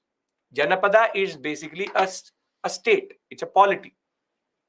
Kingdoms. 22 kingdoms. 22 kingdoms. Pay attention. Kingdoms. All are based on later Vedic notions of polity. And these kingdoms emerge as bigger states in the form of 16 Mahajanapadas. Now, if you look at the location of the Mahajanapadas, can you see a difference? What I'm trying to argue is a separate issue altogether. If you see the location, what is the stark difference between the map which you've previously seen and the Mahajanapadas in that regard? What are you able to understand after looking at the location of the IVC and the location of these Mahajanapadas? The major thing which you can see here is that while the IVC, the Indus Valley Civilization, was concentrated here, now they've moved into the what is called eastward expansion of political systems in India. They have moved into the heart of the northern sector. And the reason for this is iron. See, the Mahajanapadas,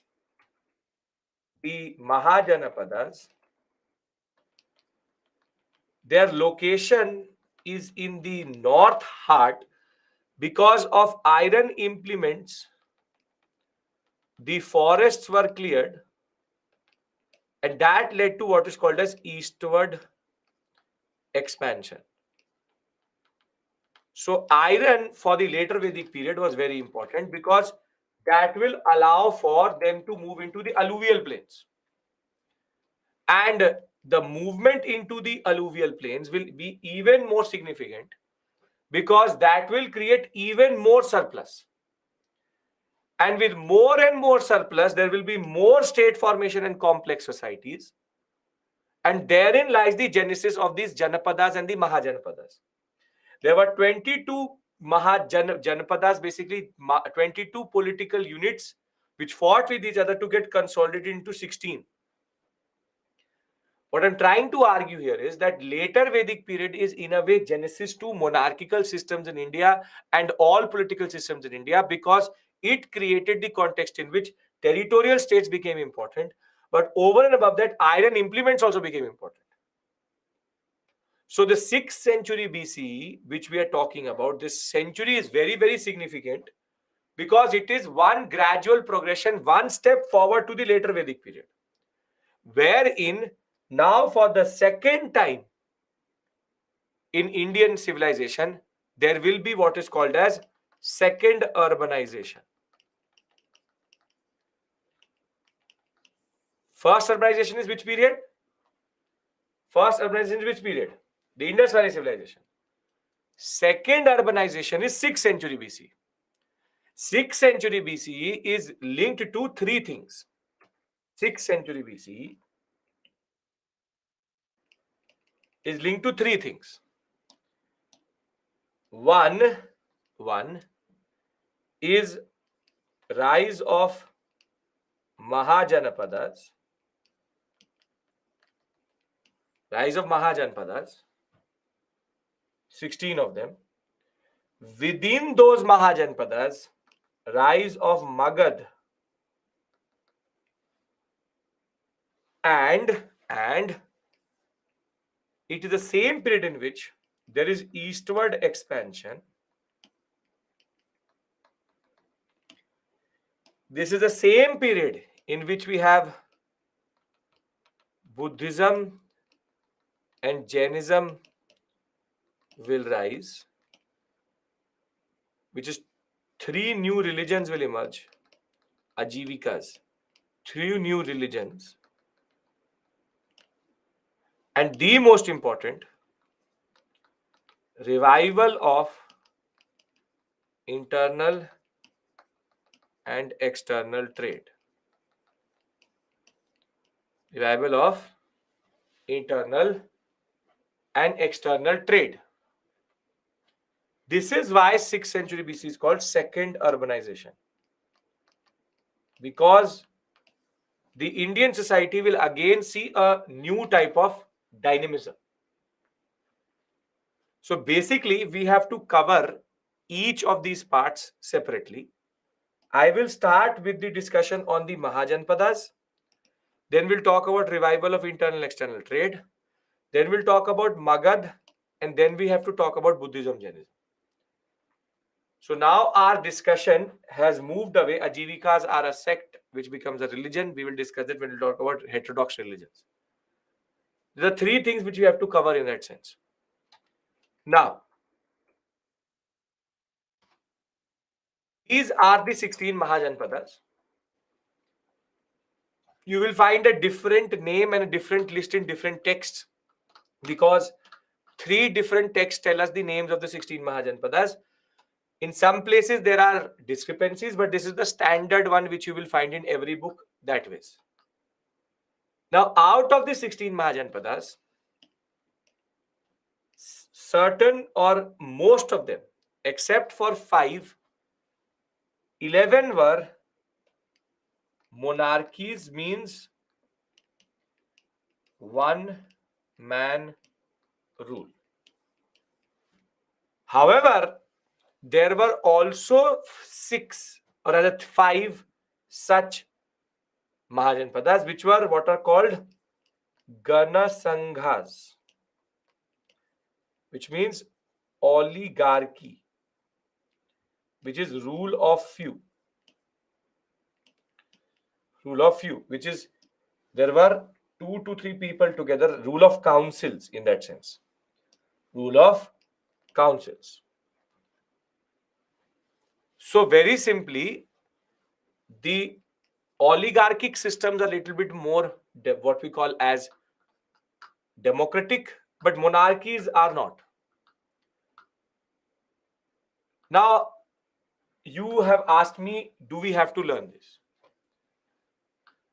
Now, a UPSC aspirant has to be smart. Should I learn the monarchies or should I learn the Ganasanghas. I should learn the republics. That is what I'm going to do. So what I will do is that I will make a acronym out of this. So Kupa, Kamva,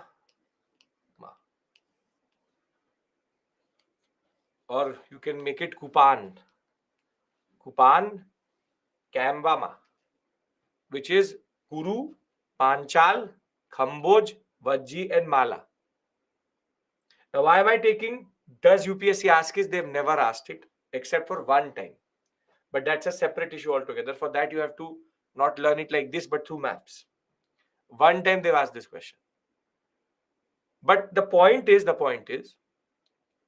remembering the republics will help you in eliminating the question, because they can easily say that Mahajanpada was a republic, and then that brings it down to only 5, rather than remembering 11. But what I want from you is you need to concentrate like this. What I want is that you remember it like this. Kamboja and Gandhara are the northernmost.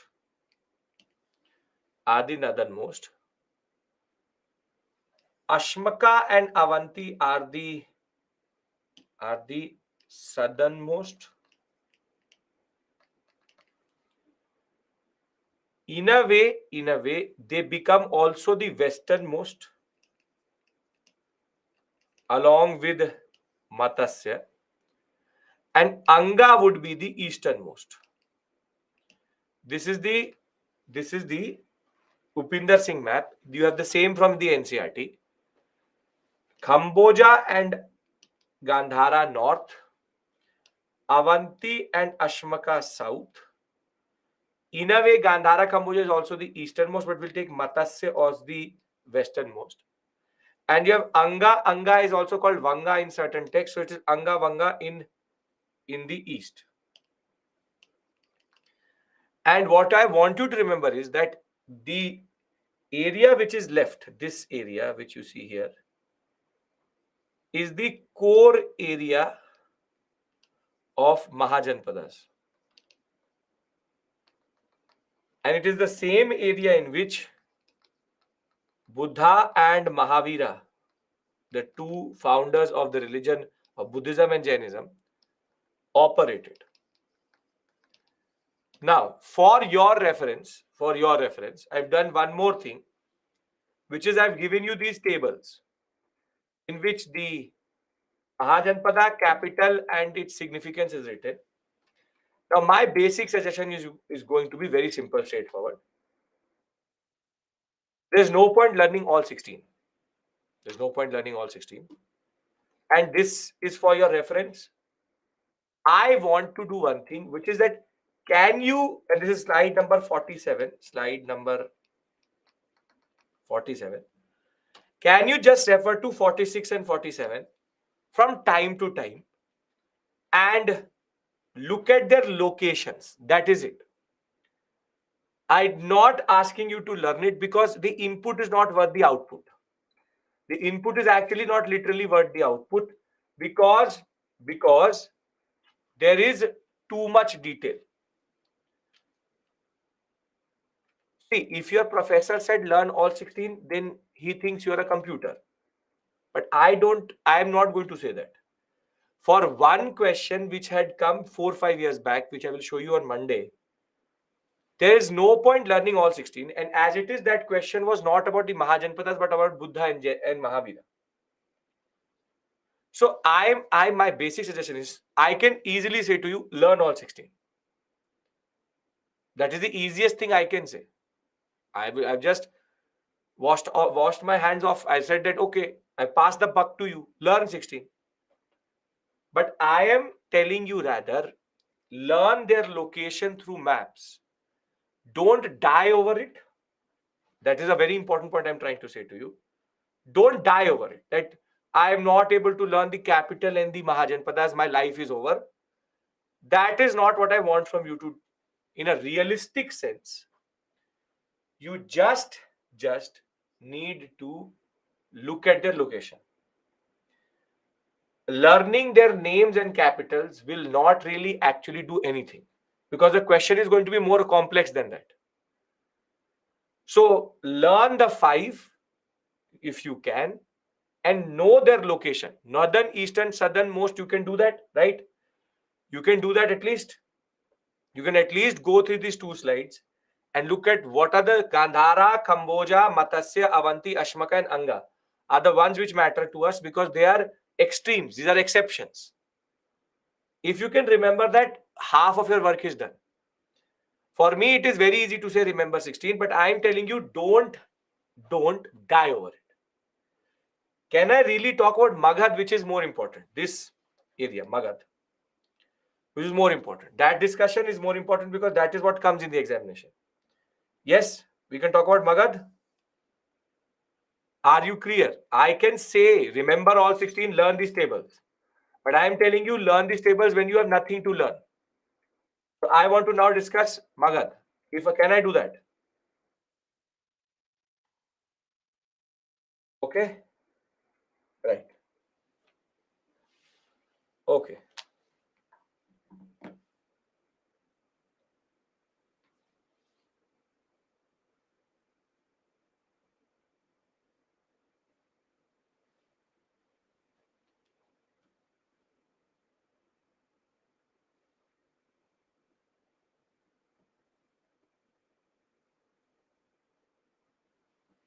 Okay. So Aryans only fought and formed this. Again, Vedshri, I am telling you one thing. Please, मैं हाथ जोड़ता हूँ that this Aryans did this, Aryans did that. Indian population. This Aryan distinction after Vedic period is not there. Please understand this point, because that is again a very politically charged statement which you said. 22 Mahajanpadas become 16. Out of the 16, remember 5. Out of that, remember north, south, east, west. Now,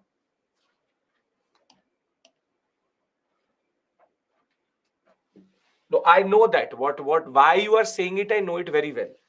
Because there's a woman on YouTube and Instagram who has no real qualification of teaching history, but she sits and says anything.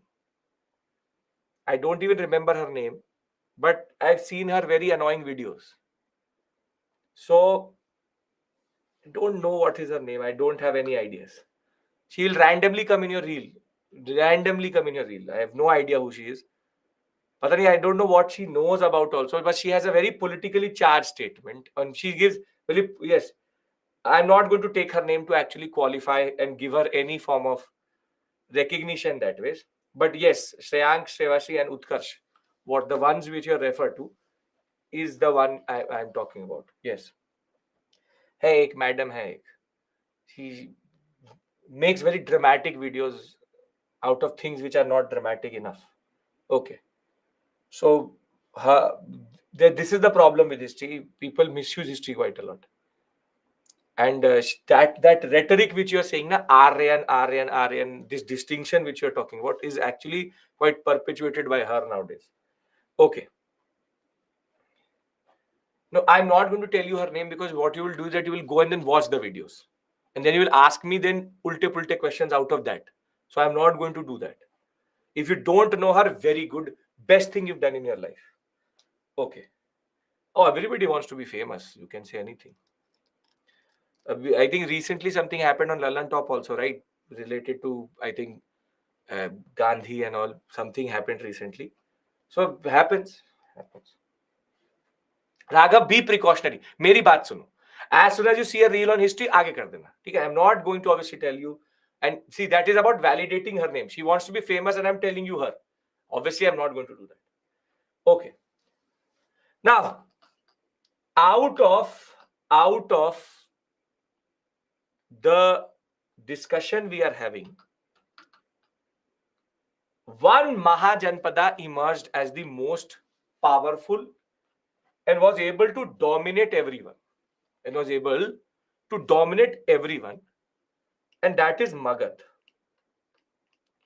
See, Magad was a monarchy, and in a way it was the strength of the monarchies that most of the oligarchies and Ganasanghas were conquered by Magad. But Magad had multiple strategic,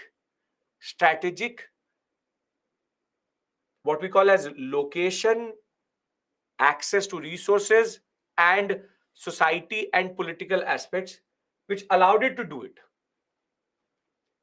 So Magad, the first major advantage it had was location. Its first capital is a place called Rajgir, which is near Patna today. And then it will become a place called Patliputra.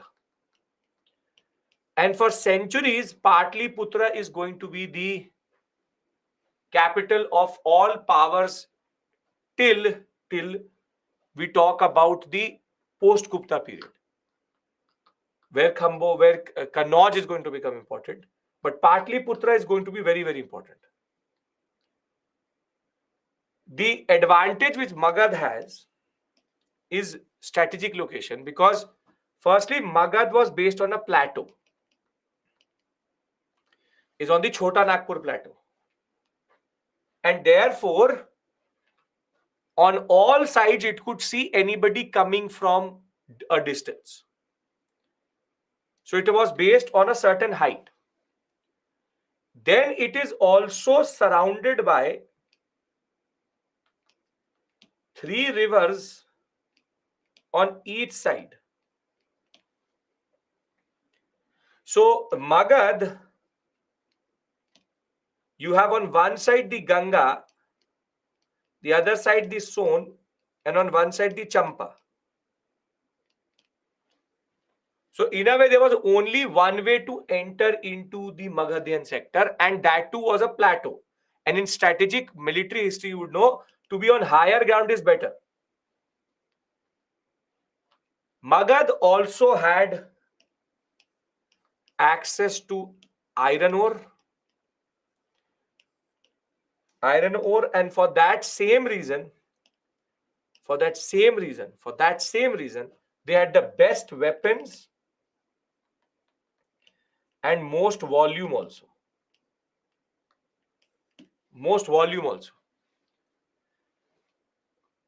Wherein they had the access to the what we call today as the Jharkhand mines, iron ore mines, and they were able to get a lot of access to iron itself.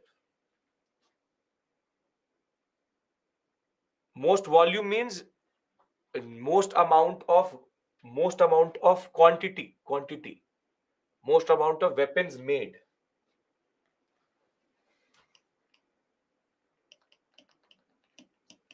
Now clear? Magad also, because it was a monarchy, was able to have centralized power. And if that was not enough, it was also based on a trade route.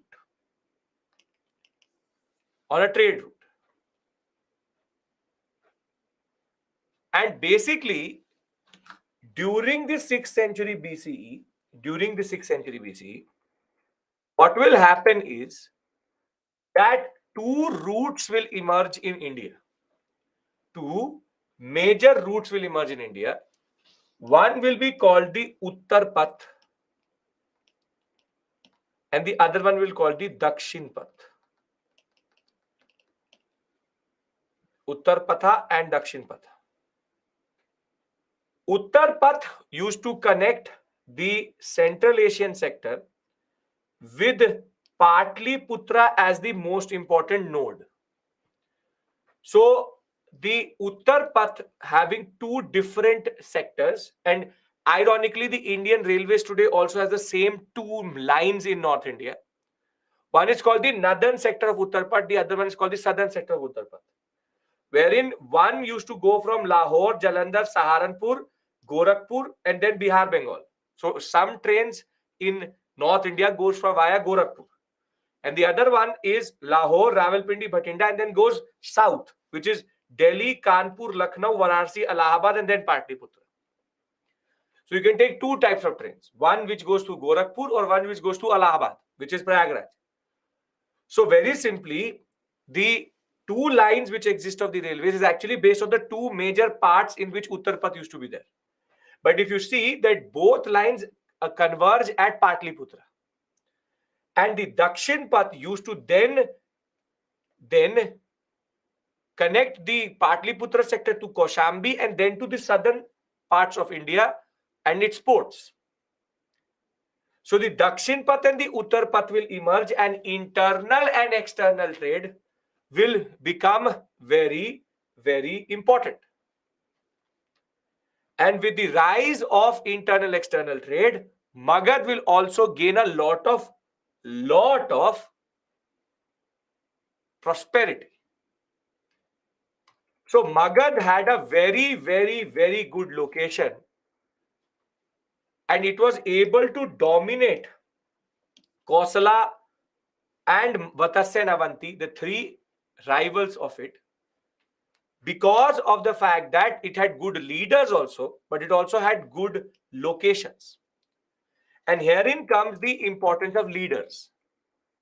See, Magad had strategic location, three rivers, iron ore, trade route. Anybody has any issue here?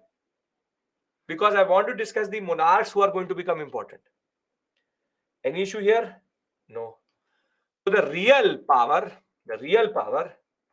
comes because of three very important rulers of the Magad area. Trade routes mean land routes of trade. Now, there were three families which ruled Magad. One is called the Haryanka, second is called Shishunga, and last is called Nanda. Haryanka, Shishunga, Nanda. HSN. Just have to remember this. Comes in the examination standard. Now, I really don't care about these dates. I've given you these dates, but I really don't care about them. What I care about are four people in this story.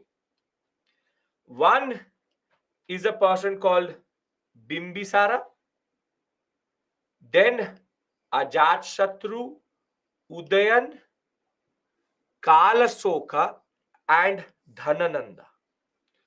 Now, you will say, why are you only pointing out to these four, or rather five? See, Bimbisara is the one who established this whole dynasty, Magad, as what it was. So he's the founder, and he's the first one to have a proper standing army. Bimbisara and Ajatshatru. Bimbisara and Ajatshatru, coming from the Haryanka dynasty itself, were the ones who were also contemporaries of Buddha.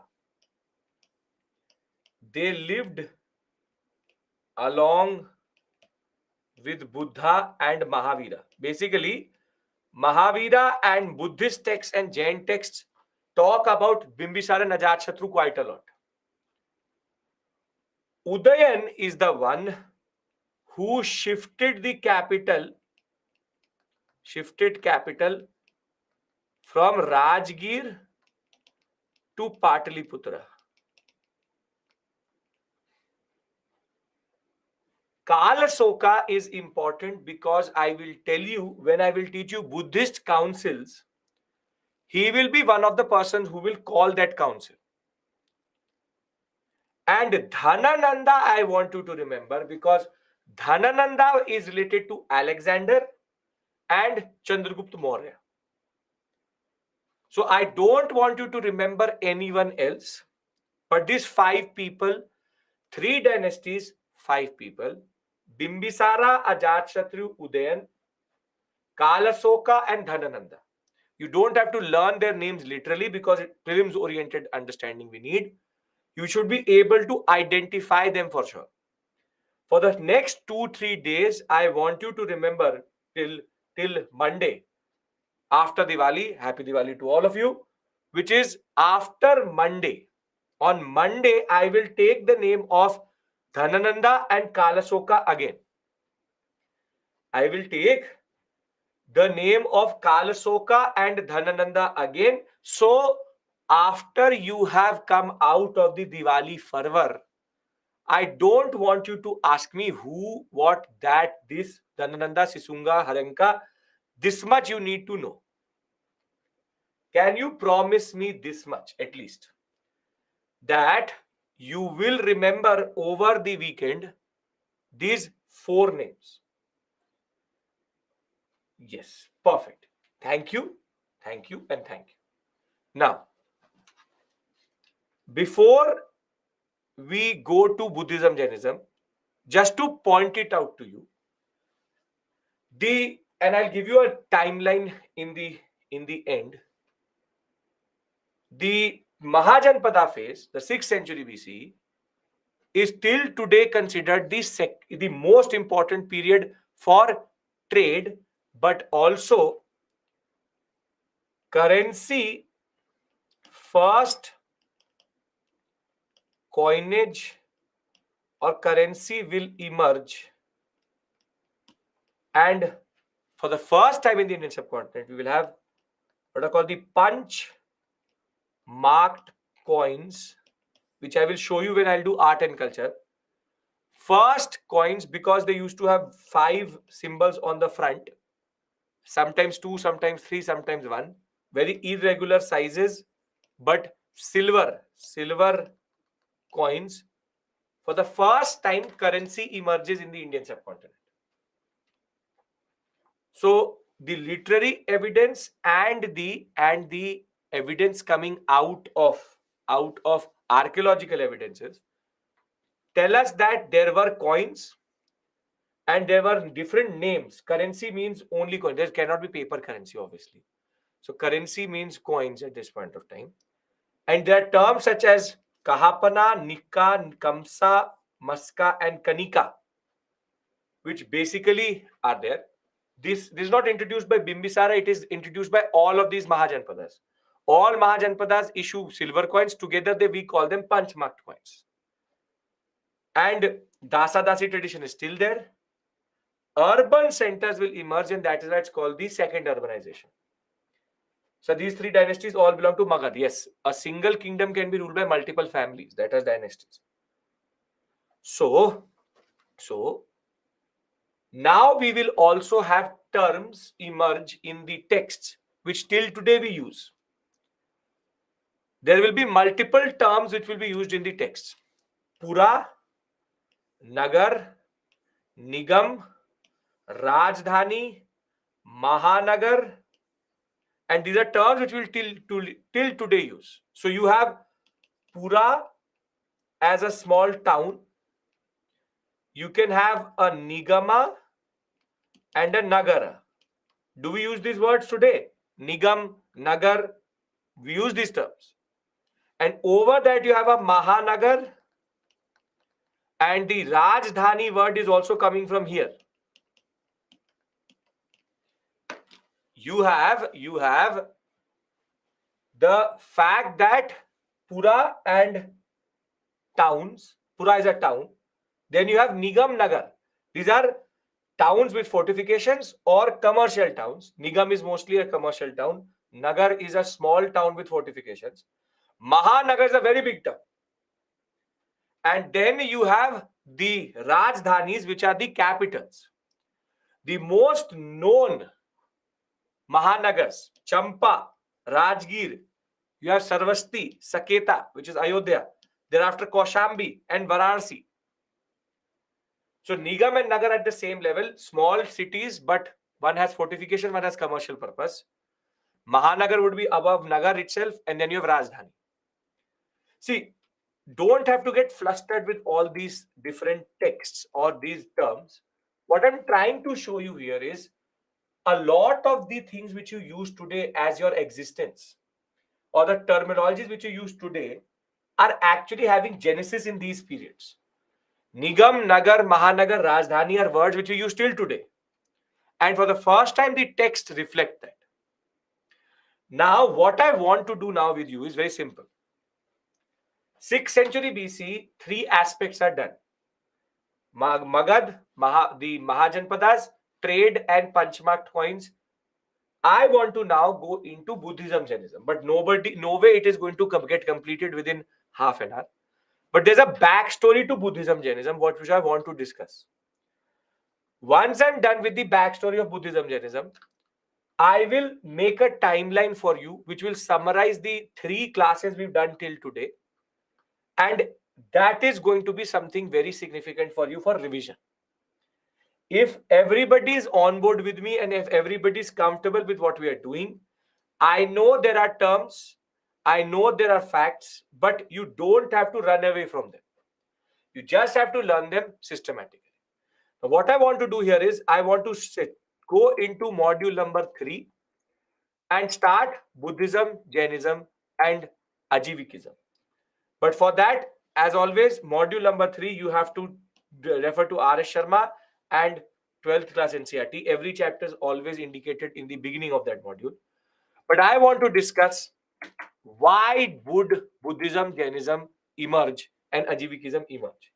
For that, a little bit of philosophical understanding we have to go into, and that I want to now go into in that regard. How we came to know about it means which sources. We have literary sources, Jain and Buddhist texts. We have archaeological evidences, this city still exists. We have the coins which are still there. So there are multiple evidences. No, Shreya. Can we start our discussion? This is a very interesting discussion which we are going to have. And basically, nobody is going to ask you this, but it is very significant for your understanding. Now, see, if you ask Buddhism, Jainism, why did they emerge? They will give you very big fundas. Moral corruption, this, that. Very big ideas they will give. But if you go down to the grassroots level and analyze, you will realize that there's much more at play than just only moral corruption and these things. In order to understand that, let's try to understand what Vedic Brahmanism was doing to the society. See, Vedic Brahmanism had created a system of the Varna system, or what we call the fourfold Varna system. Brahmin, Kshatriya, Vaishya, and Shudra. Now, one thing is very clear, that this system is rigid. This system is rigid. And they are separated from each other in a way. They're the first, second, third, fourth. Now, if I am a Kshatriya, I have all the wealth in the world, I have all the power in the world, but I still remain second in the ritualistic ranking. In the ritualistic ranking, I am still second. So I can be a very big king, but still the Purohit will be given more, the Pandit will be given, the Brahmin will be given more respect than me. Because I am a Kshatriya. In the ritualistic ranking, I am second. And in the period of 6th century BCE, trade has re-emerged. Trade has re-emerged. Kshatriya ruling class. Yes, Kshatriya ruling class. But you could be the ruling class, but you remain subordinated to the Brahmins. You remain subordinated to the Brahmins. Now in 6th century BCE, the trade will emerge. Trade will benefit which class? Trade will benefit which Varna rather? Which Varna will benefit a lot out of trade? Very good. Revivalism of trade benefits the Vaishyas. Benefits the Vaishyas. So power is concentrated here, and wealth will start to get concentrated here. But a Vaishya, he can be as rich as possible, but still he will remain third. He still remains third. So you can be anybody of that. You can be the Jeff Bezos of 6th century BCE. But when a Brahmin walks, you don't walk. You have to give power or respect to the Brahmin. There's no mobility. There's no mobility. Now, basically, there is a frustration which is building up.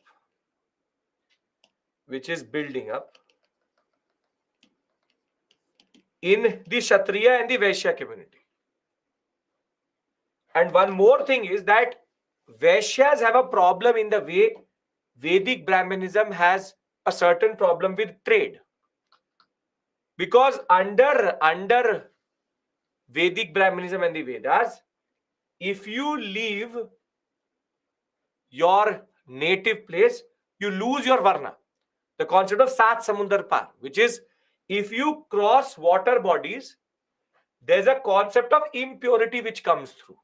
That if you leave your village, if you leave your city, if you are crossing water bodies, you will lose Varna. Gandhi did it. And Gandhi was, for the same reason, Gandhi did not come back to India. Because when he was going to study to London, his community straight away said that if you're going to London, then don't come back because you will lose your caste, your Varna. Same thing, it is a Vedic Brahmanistic notion. Now, if I'm a trader and my work is trade, if I'm a soldier and my work is to fight wars, I will obviously cross water bodies and leave my place. Yes or no? Trade cannot happen by sitting at one place. So now the Brahmins always tend to ostracize or have certain rituals which you need to do when you come back. So there is a lot of frustration which is building up with the current social order. The social order as it is, there is a lot of problems in the Kshatriya community about how Varna system is working and how the Vaishya community is always getting ostracized. It's not that they don't want external trade to happen. Within Vedic Brahmanism, purity is important. And for them, the reason why the third position is given to Vaishyas is because of the fact that they are linked to trade. Now, this is the frustration. We all can understand that frustration. We all can understand that frustration in the Kshatriya. Does anybody not understand the frustration in the Vaishya and the Kshatriya community? Do we understand that frustration? Yes or no? Yes? Now,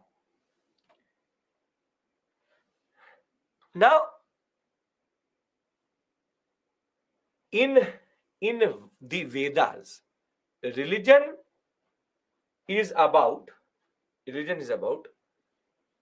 no, Rahul, you're incorrect, but don't worry about it. You're incorrect, but don't worry about that. When we talk about religion, the most important aspect is liberation, or what is called as moksha. See, it is believed that we all have a body, we have a soul, and our soul needs to get liberated. It is a part of God, and salvation will come when my soul is not going to go through this process of birth, rebirth, birth, rebirth, birth, rebirth. The soul basically changes bodies like we can change clothes, and therefore moksha is what is the target of everyone. So the concept is very straightforward. We all want moksha or salvation or nirvana, which is the fact that soul should end rebirth and birth cycle. Is it true or not? I don't care. And this is something which all religions talk about, which is what happens after death. Now, if you go to a Vedic Brahmanist, or if you go to Vedic Brahmanism, for them, the Brahmin says, if you ask him a question, how can I get moksha? His answer is going to be ritual sacrifice. दान दक्षिणा कीजिए, मोक्ष मिल जाएगा. You will get moksha. Now, for everything, they have a sacrifice. For everything, they have a ritual. So the path which the Vedic Brahmanism is talking about is the concept of punya. That you get punya by doing ritual sacrifice, ritual sacrifice, ritual sacrifice. But are rituals and sacrifices free? If the Brahmin says, feed 1,000 Brahmins, will it be a cheap affair? No. Basically, Vedic Brahmanism is obsessed by rituals and sacrifice, and these are expensive sacrifices and rituals. So we all want moksha, which is nirvana. We all want our body, once our soul leaves our body, to become part of God. And we all want our afterlife to be better. But the only way the Brahmin tells us is through ritual and sacrifice, which itself only certain varnas can do. For example, not every ritual can be done by a Vaishya, not every ritual can be done by, no rituals can be done by Shudras. So let's try to bring these two stories together. Vedic Brahmanism is the prevalent social order and religion. It has produced two things: a rigid four varna system and the path to salvation is rituals and sacrifices. And basically people are frustrated by both. The Kshatriyas are frustrated as they have power but not ritualistic position, and the Vaishyas have wealth due to second urbanization, but they have no position or respect. And the path prescribed by Vedic Brahmanism is socially exclusionary, and at the same point of time, it is also expensive and based on Brahmin domination. Now, it is in this context that Ajiviks, Buddhism and Jainism, and specifically Buddhism and Jainism, will emerge. Ironically, Shudras nobody cares about. The fact is, Buddhism, Jainism will now find constituencies in these people. Tell me one thing. What is the most important factor for a religion to survive and flourish? What is the most important factor? For religion to emerge and survive, what is the most important factor? Support and prescription. If a religion does not have followers, then what is it a religion? So Buddhism, Jainism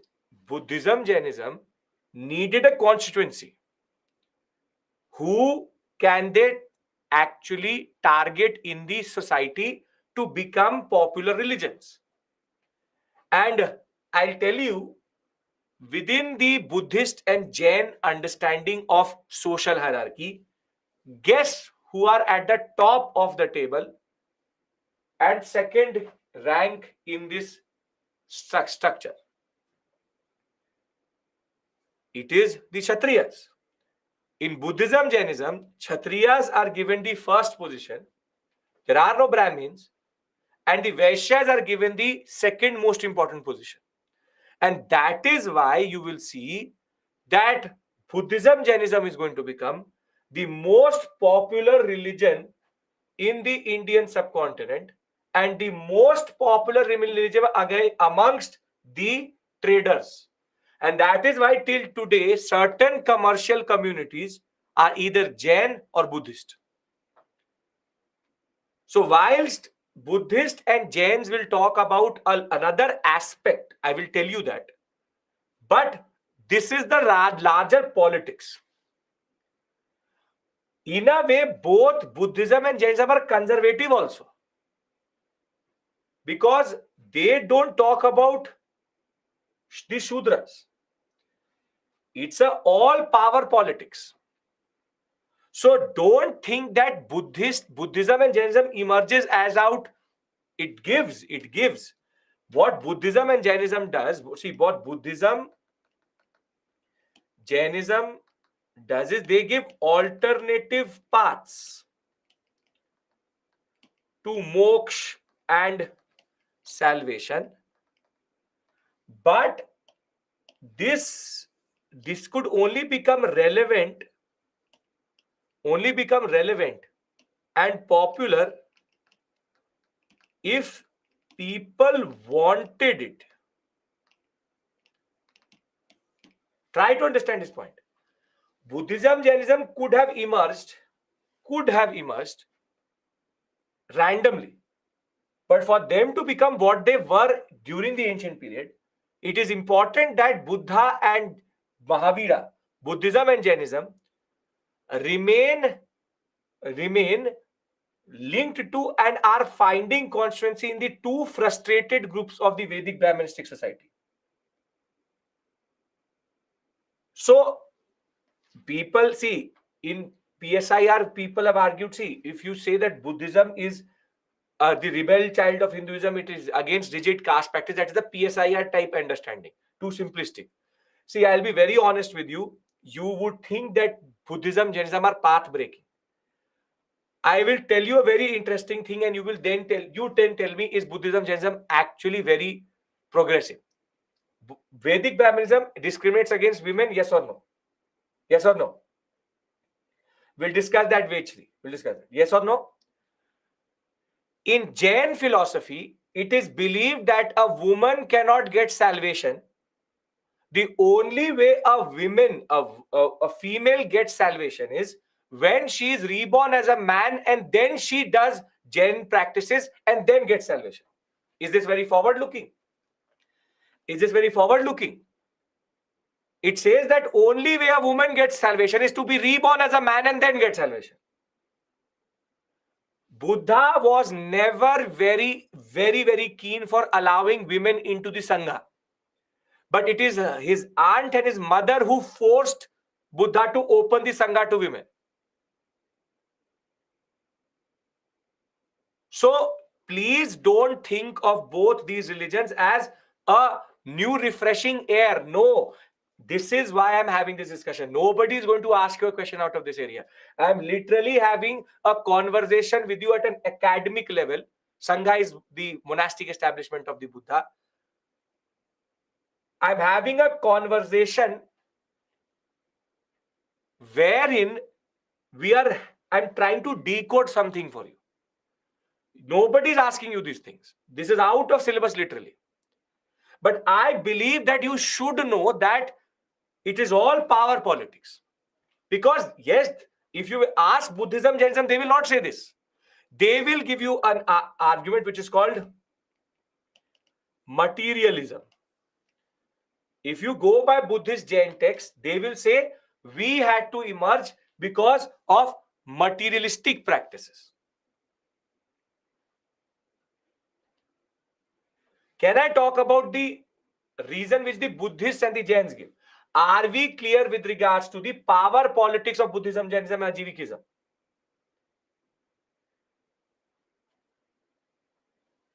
Now, if you ask the Buddhists and the Jains, why was there a need for Buddhism, Jainism to rise?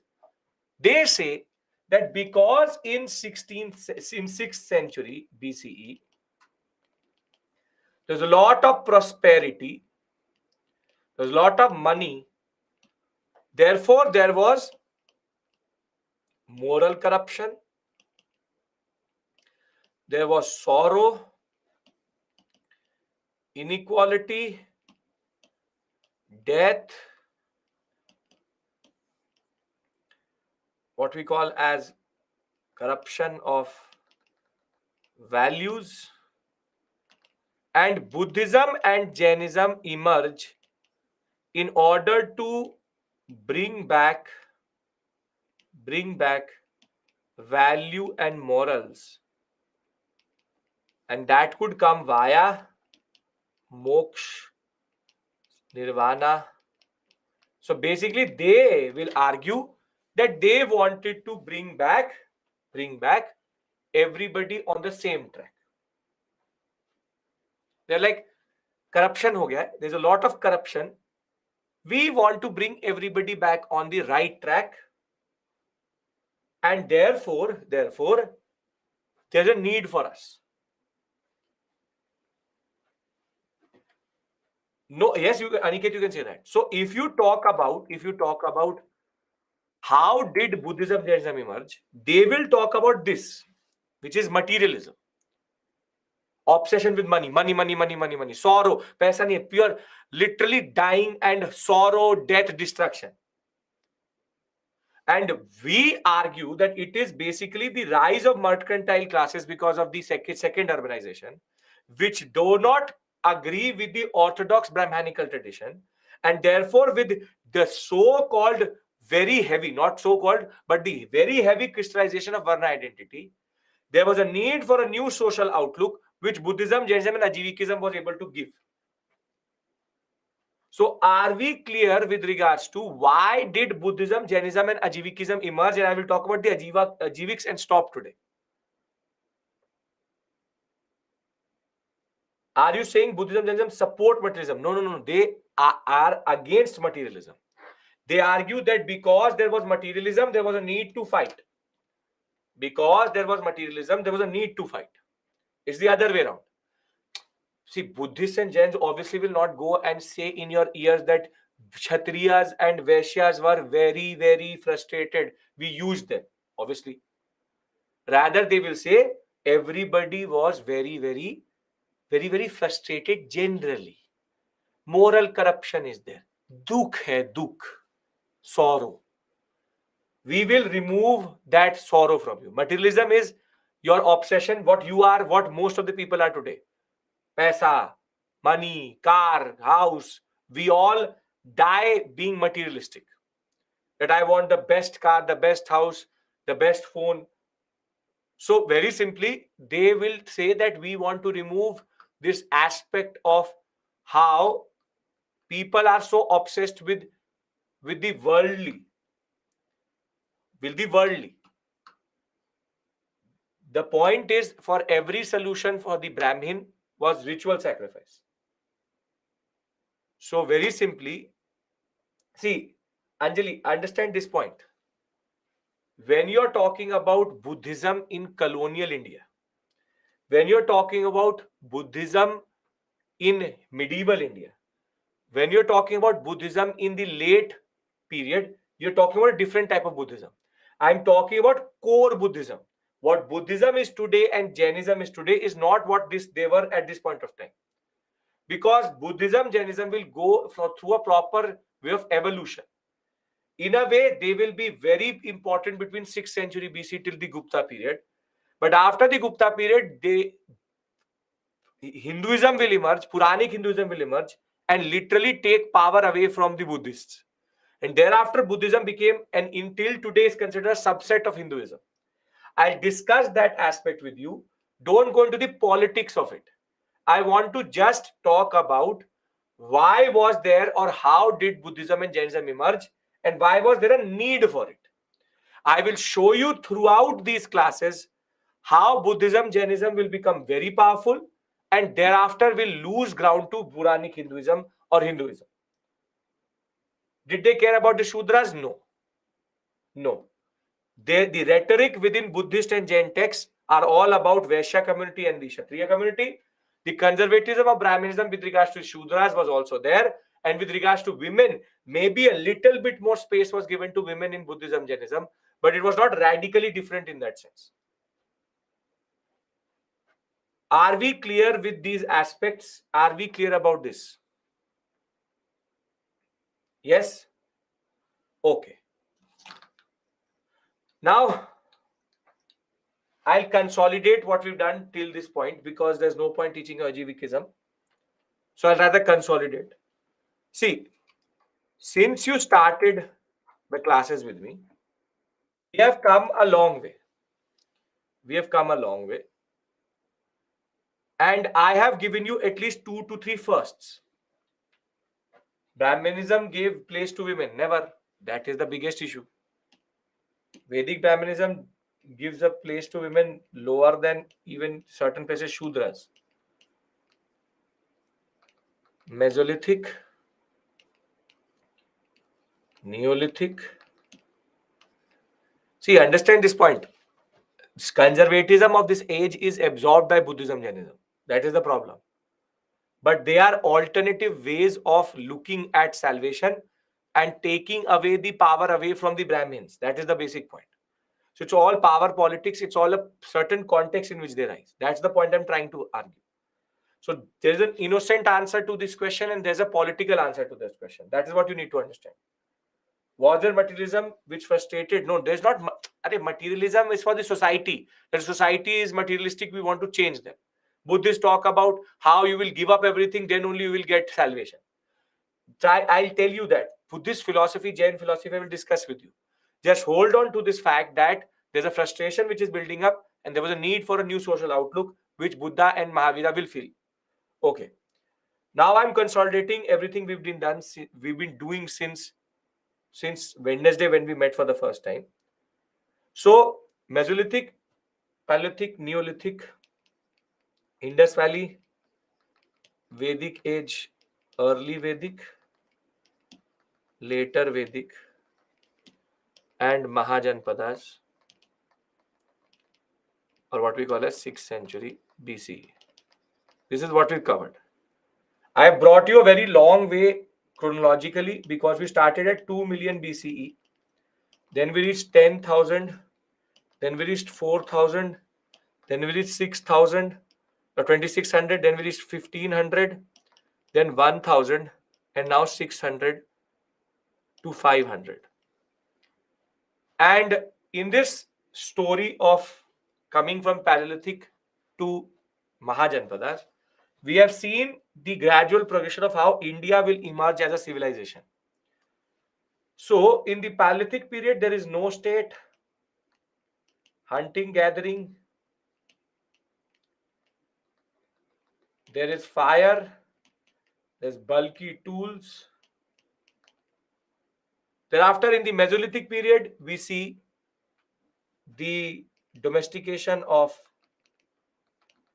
animals. This is the first thing which happens with burials and rituals, with microliths. Thereafter, we went to the Neolithic period, where we saw for the first time the poison called agriculture emerge. With agriculture came complex society.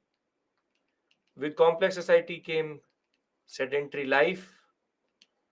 With sedentary life came early state formation. And we also had agricultural tools and pottery emerge. Then we moved to the first urbanization of India, in which we get a mature state, but we don't know the nature. Thereafter, we get trade for the first time, both internal and external. We get naturalistic religion, and we have town planning and urbanization of the Indian subcontinent. Till this point, something is very clear, that in this whole period, there is no currency, no taxation, and no coins. And basically, we are mostly reliant on archaeological records. Thereafter emerges the early Vedic society based on the Vedas. And now things change. Pastoralism, tribal society, tribal polity, chieftain, you have egalitarianism, Sabha Samiti Vidhata, men are equal to women, naturalistic religion. They knew only stone.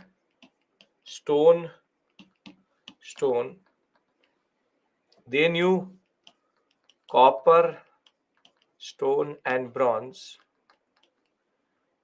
But from this point forward, iron was known. But one thing is very clear, that still no taxation, no currency, no coins in the society. Thereafter, we came to the later Vedic period, which is the genesis of all issues in India, which is we came up with monarchical system, monarchical, hereditary, territorial kingship, agriculture, Vedic Brahmanism. We also saw men becoming very, very, very powerful to women, and Shudra and women, social discrimination.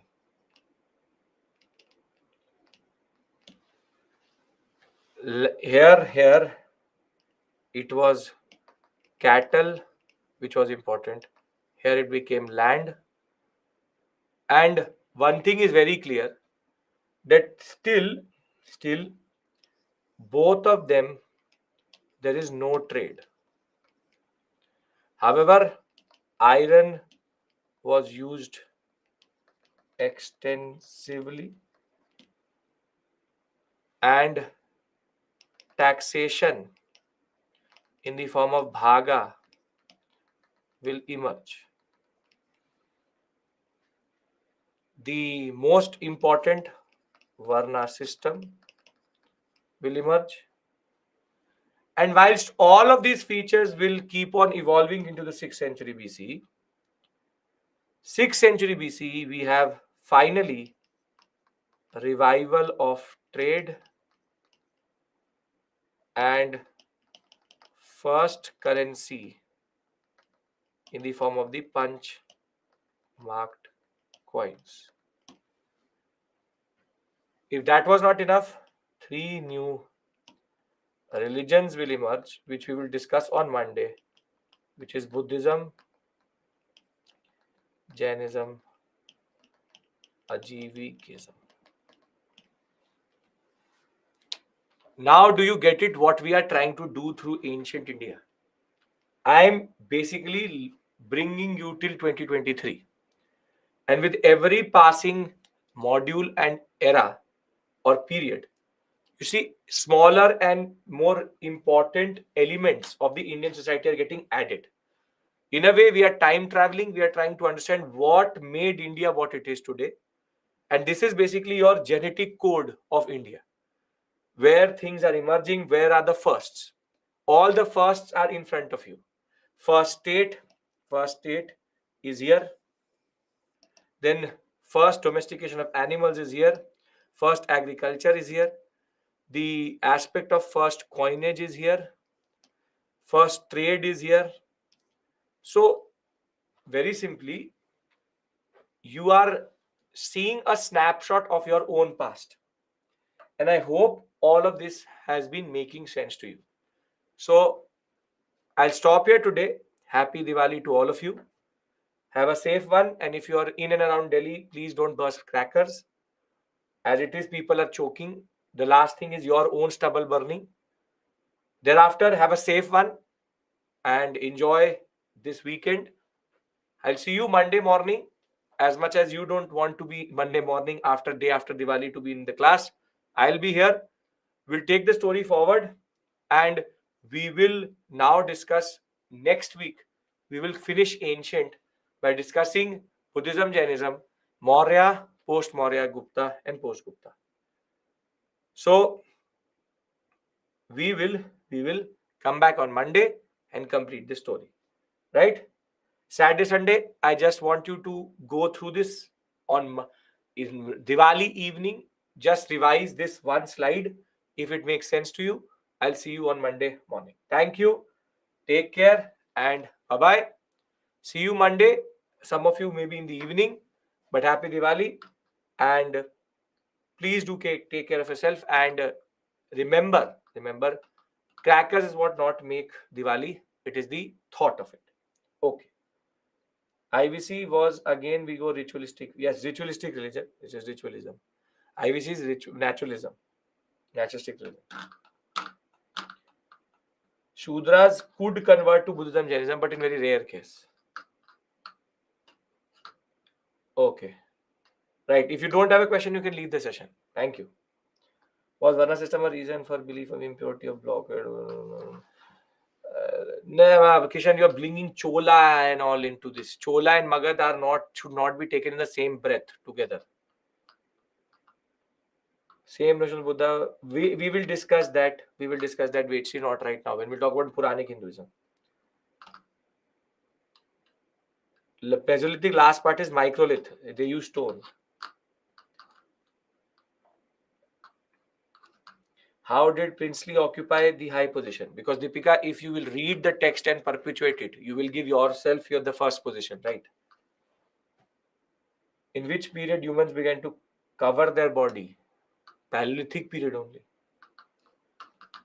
What is the significance of IVC if it has no impact on our present and knowledge? Shreyansh, it is part of the Indian civilization.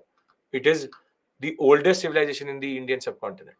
So impact se kya matlab hai? Doesn't really matter. Significance is that it showed that when the world was more or less not able to figure out anything, first urbanization happened in India.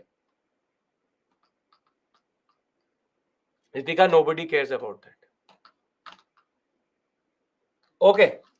So see you on Monday. Take care and bye-bye. If Vedas were written later, how did priests and Rajan justify their claim on power and status? Deepika, because they are first creating the system, they are linking it to divine power, and then the Vedas which you see are Vedas were oral traditions. There are oral traditions later written down. So the written text will come later, but the oral tradition will always be there. Sure, Kishan, not an issue. Okay, thank you. Take care. Bye bye. Happy Diwali.